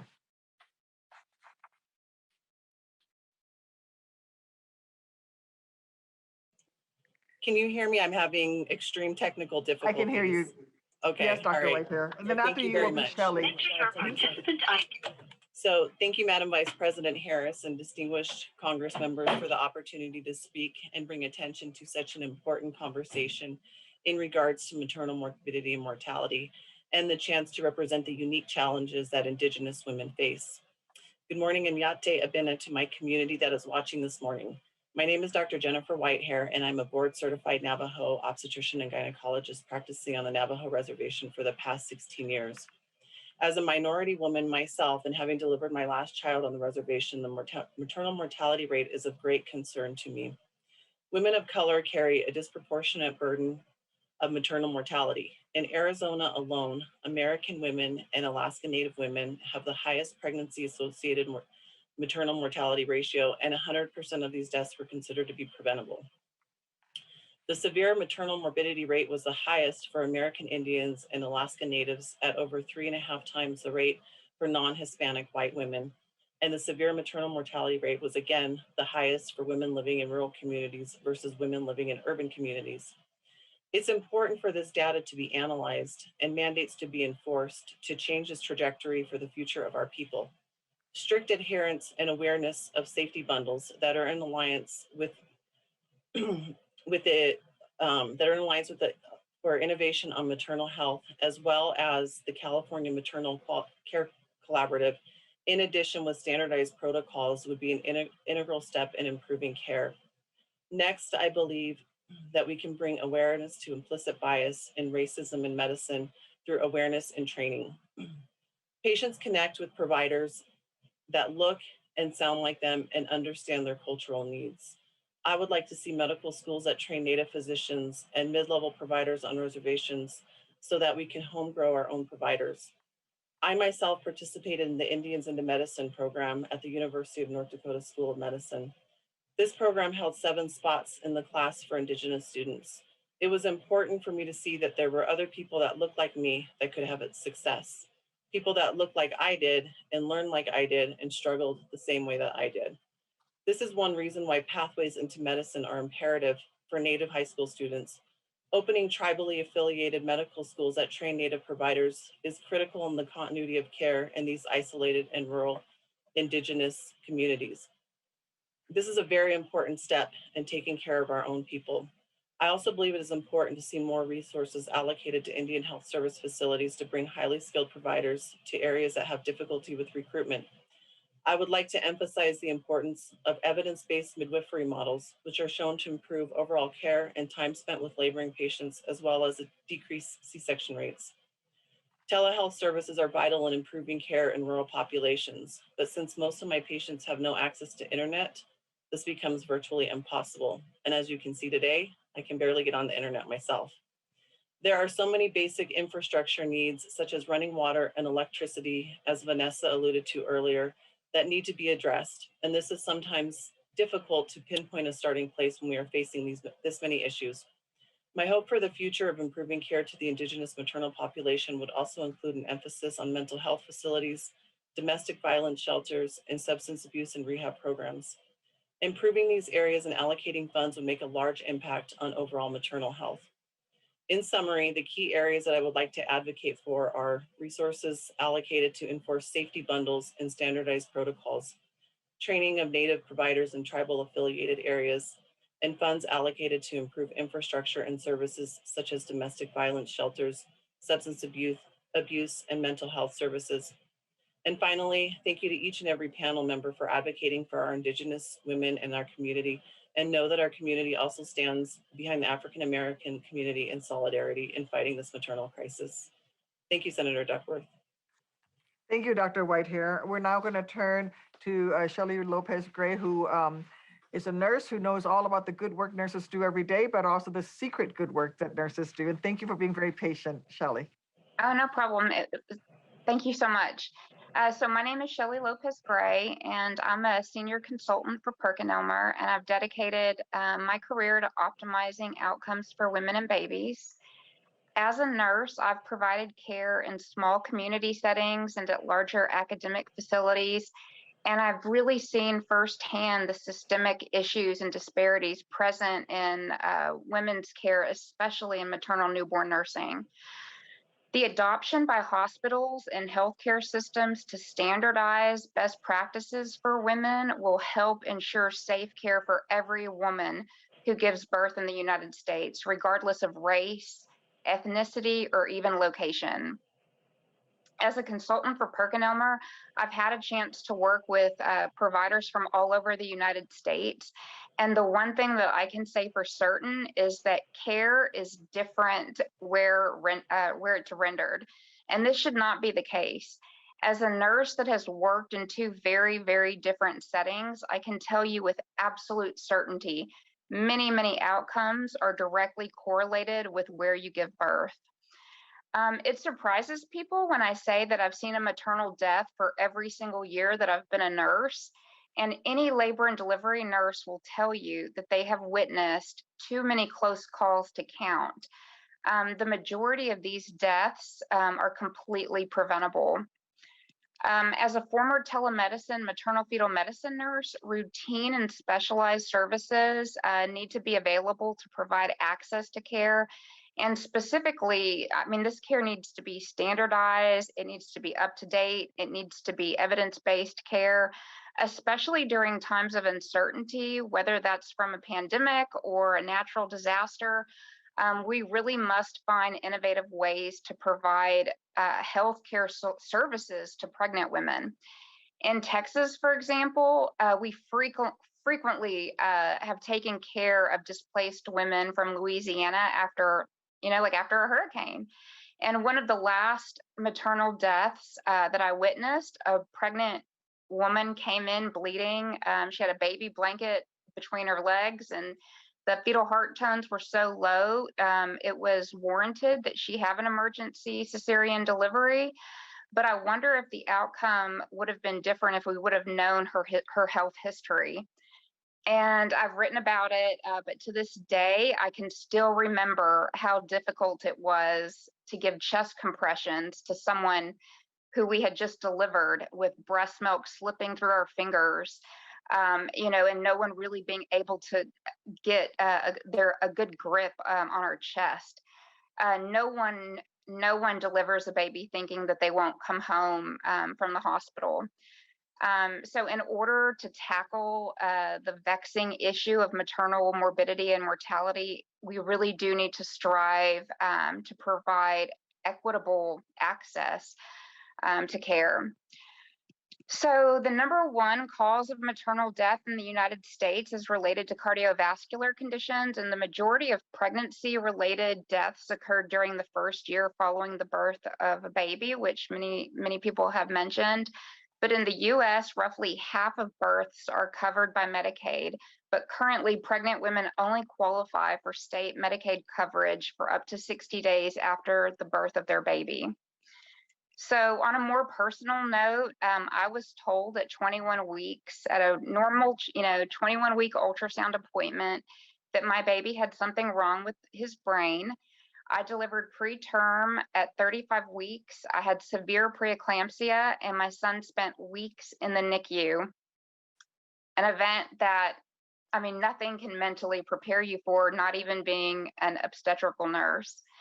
I would like every member of Congress and anyone listening to know that even though I was a healthcare provider with an advanced degree and I had access to care that isn't available to most women, the majority of my pregnancy-induced complications were diagnosed 3 to 9 months after I gave birth to my son. And these complications included mild kidney failure, eye issues that required laser surgery, cardiomyopathy that subsequently led to heart failure. And I really feel as a society that we forget about women after they birth, they give birth to their baby. And it's this thought that drives me as a nurse, and it should really drive all of us to work together because we can and we have to do better for women and their families. I came so close to being a statistic. I'm hearing everyone else's stories. I was so close to being a statistic, but what frightens me so much more as a healthcare provider is that roughly half of all women who give birth may not even have medical coverage to even be evaluated. That's a very, very scary thought. Go ahead. No, finish your thought. Oh, well, I was just gonna say, and I would really like to thank all of you for coming together and for supporting, what we advocate for. I'm a very proud member of the Association of Women's Health, Obstetric and Neonatal Nurses, and ACOG, and of course, the Society for Maternal Fetal Medicine. And we really have to work together so that we can tackle all of these issues that affect everyone, because absolutely no one deserves to go home from the hospital without their mother. Thank you. Thank you so much. Thank you for your comments. And I will say that there is up to 1 year of post birth care now for Medicaid recipients, but it's state by state. It's available. We passed that at the federal level. Illinois, my home state, was the first state in the nation to accept it. And so we now have that. But in other states, unfortunately, it's dependent on politics, whether or not your governor is willing to accept legislation pushed through by the Biden administration and congressional Democrats. So hopefully you'll eventually get some common sense there. Heather, I wanted to touch on you a little bit on doulas. In the Build Back Better Act, we make an unprecedented $50 million investment in expanding the doula workforce in America. You touch a little bit on your work as doula, but can you talk a little bit about how doulas can really affect health outcomes and how important it is to grow this workforce? Absolutely. So it is support through touch, it's support through talk, and it's just having that knowledge and being the voice and the advocate. And as many mentioned, it's not just a month or a couple weeks after the mom gives birth, it's continued care. Thank you. Thank you. Vanessa, the high quality and respectful care you receive from Dr. Whitehair is not the norm. And as you said, you were pleasantly surprised. Can you provide some examples of why the Build Back Better funding to diversify maternity care workforce and increase the number of Native American maternal health care professionals would make an important contribution and impact on Native American moms? Just the sheer number of available providers. It's incredibly important. Like I said, I think Dr. Whitehair is probably one of the only Navajo providers out there. And that really takes a look at the challenges of getting our children into a place where they feel valued and to be able to become doctors. And I think there's just a whole missing piece, a structure there that's been, there's just absolutely no support, even up into college. You don't hear a lot of children being supported in getting to a place where they can go to med school and have that support. And for me, especially being that I was in such a remote area, the entire system, looking at my kids and looking at the whole cycle of life, you just see that there's so many gaps. And I feel like by bridging those gaps and providing support in some of the ways that Dr. Whitehair outlined is really important. The ways that she provided care was a lot of one-on-one and that cultural connection. I think for many viewers, they don't understand how important our spiritual, traditional, cultural values plays a role in our mental health moving forward. You can't take that piece out. And so when Dr. Whitehair talks about the way we learn differently, the way our Native people are structured differently, that has to be recognized. And it's just a whole entire connected piece, I feel like. So what we're talking about today is just a powerful approach on entire family health. So I don't know if I answered your question. It's just really, I think, so important to tribal communities that we diversify our providers. We just don't. I mean, it's so rare that I was able to have a Native provider, and so extremely lucky. And I don't think people realize that my story is probably, one in, the 300,000 or so Navajo people that live out there. I'm pretty sure I'm one of the few that actually had a Navajo woman deliver my kids. Thank you, Stephanie. We're running out of time, but I wanted, thank you, I'm sorry. I wanted to send this next question to Stephanie. You talked a little bit about the importance of community-based care. We just talked about how important it is on the Navajo reservations. Stephanie, if we pass Build Back Better, there's gonna be a lot of money in there to develop capacity in community-based providers for everything from specialists who are trained, not just prenatal care, but also post birth. So for people who could identify and treat postpartum depression, anxiety, substance abuse and use disorders, what kind of impact would it make to have more community-based providers both pre and after pregnancy? It would be so huge for our communities to have somebody to talk to prenatal, postnatal, just the substance abuse issues in our small area are so huge. And I've seen it within our small community of women who have had babies and that being part of their issue. Rather than having somebody to speak to, they go to drugs or alcohol to cope with what's going on.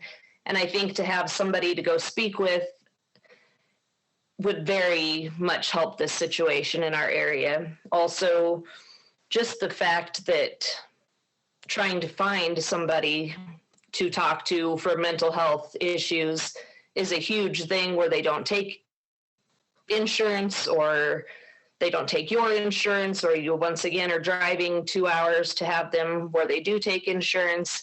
It has been a huge issue for many of the women in our area. Thank you so much. I'm just going to wrap up and say that thank you for sharing your stories today and for participating in today's panel. I want to in particular thank Heather for sharing your story of grief and giving us, motivating us with your work now as a doula. Vanessa, your comments on what it's like for women on tribal, in our First Nations on tribal lands is really valuable. And Stephanie, thank you also for shining a light on rural communities and the need for postpartum care as well. It's clear that we have to do better and keep up our work to achieve a true maternal health justice, and we can start by passing the Build Back Better Act. I'm ready to get back to the Senate and do all that I can to make sure that we deliver this historic landmark legislation for women and families all across the country. And for our clinicians, thank you so much for being here, and thank you so much for caring for all of those moms out there. Thank you, everybody, for being part of this, and I hope that you do well and have a wonderful holiday season. Good afternoon. I'm Susan Rice, Director of the White House Domestic Policy Council. When I was 12 years old, I discovered that I once had a twin brother. He was stillborn, and one possible explanation my mother offered, as she sought to make sense of this devastating tragedy, was that she had an obstetrician she had never liked or trusted. She said her doctor back then was always dismissive of her concerns. My mom suspected that he might have missed something very important. Those what ifs haunt me to this day.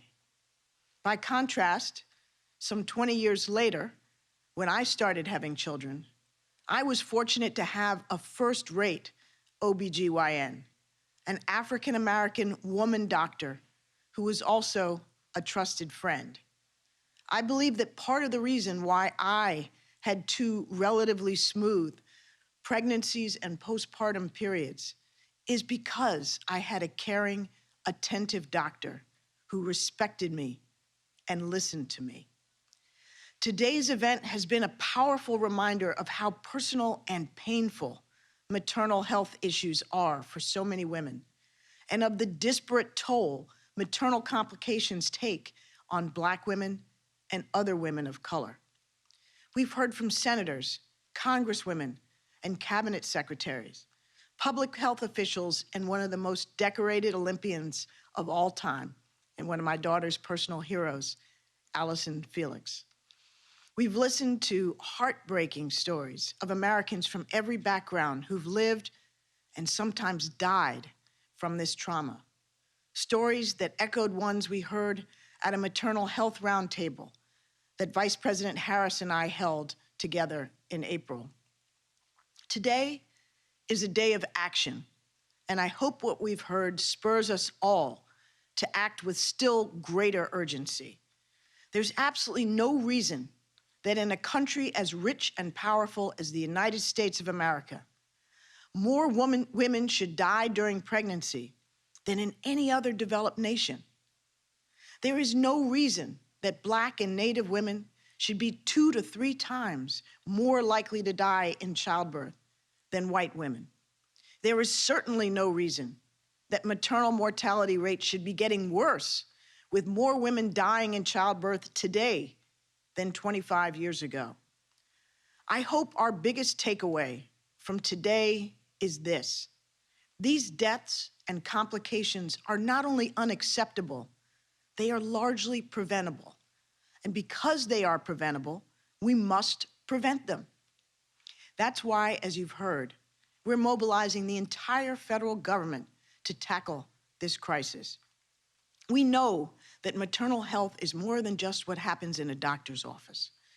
It's affected by what food a pregnant woman has access to, where she lives, how her doctors and nurses are trained. And so we're using every tool in our toolbox, not only the Domestic Policy Council, but our newly established Gender Policy Council. Not only the Department of Health and Human Services, but the Departments of Agriculture, Housing and Urban Development, Veterans Affairs, the Interior Department, and the Environmental Protection Agency. We're focused on ensuring that women have a voice in their own health care, increasing maternal health care access and coverage, enhancing data collection and accountability, expanding and diversifying the workforce that cares for pregnant women so that it reflects the communities it serves, strengthening the economic and social supports growing families need. As the Vice President and others have underscored, the best way to achieve these goals is to pass President Biden's Build Back Better Act. It doesn't get as much attention as other parts of the legislation, but we are talking about an historic investment, $3 billion in maternal health. It would make postpartum coverage mandatory, not just for 60 days after delivery, but for that entire critical first year. It would invest in everything from training providers on bias and discrimination to increasing the number of nurses and midwives and mental health professionals, to bolstering research, to encouraging innovative maternal health homes that can better coordinate care. Build Back Better would also close the Medicaid coverage gap, allowing millions of women to finally gain access to life-saving health coverage. Here at the White House, we have been working day and night to get this bill passed. And with your support, I'm confident we'll get it done. Ensuring better and more equitable maternal health is something to which President Biden, Vice President Harris, I, and the entire Biden-Harris administration remain deeply committed to. So I want to thank you all for your advocacy, for sharing your stories, for your compassion and courage. And let's all leave here more determined than ever to ensure that everyone giving birth in this country, no matter their race, their zip code, or any other factor, is accorded the dignity and receives the care that they deserve. Thank you very much.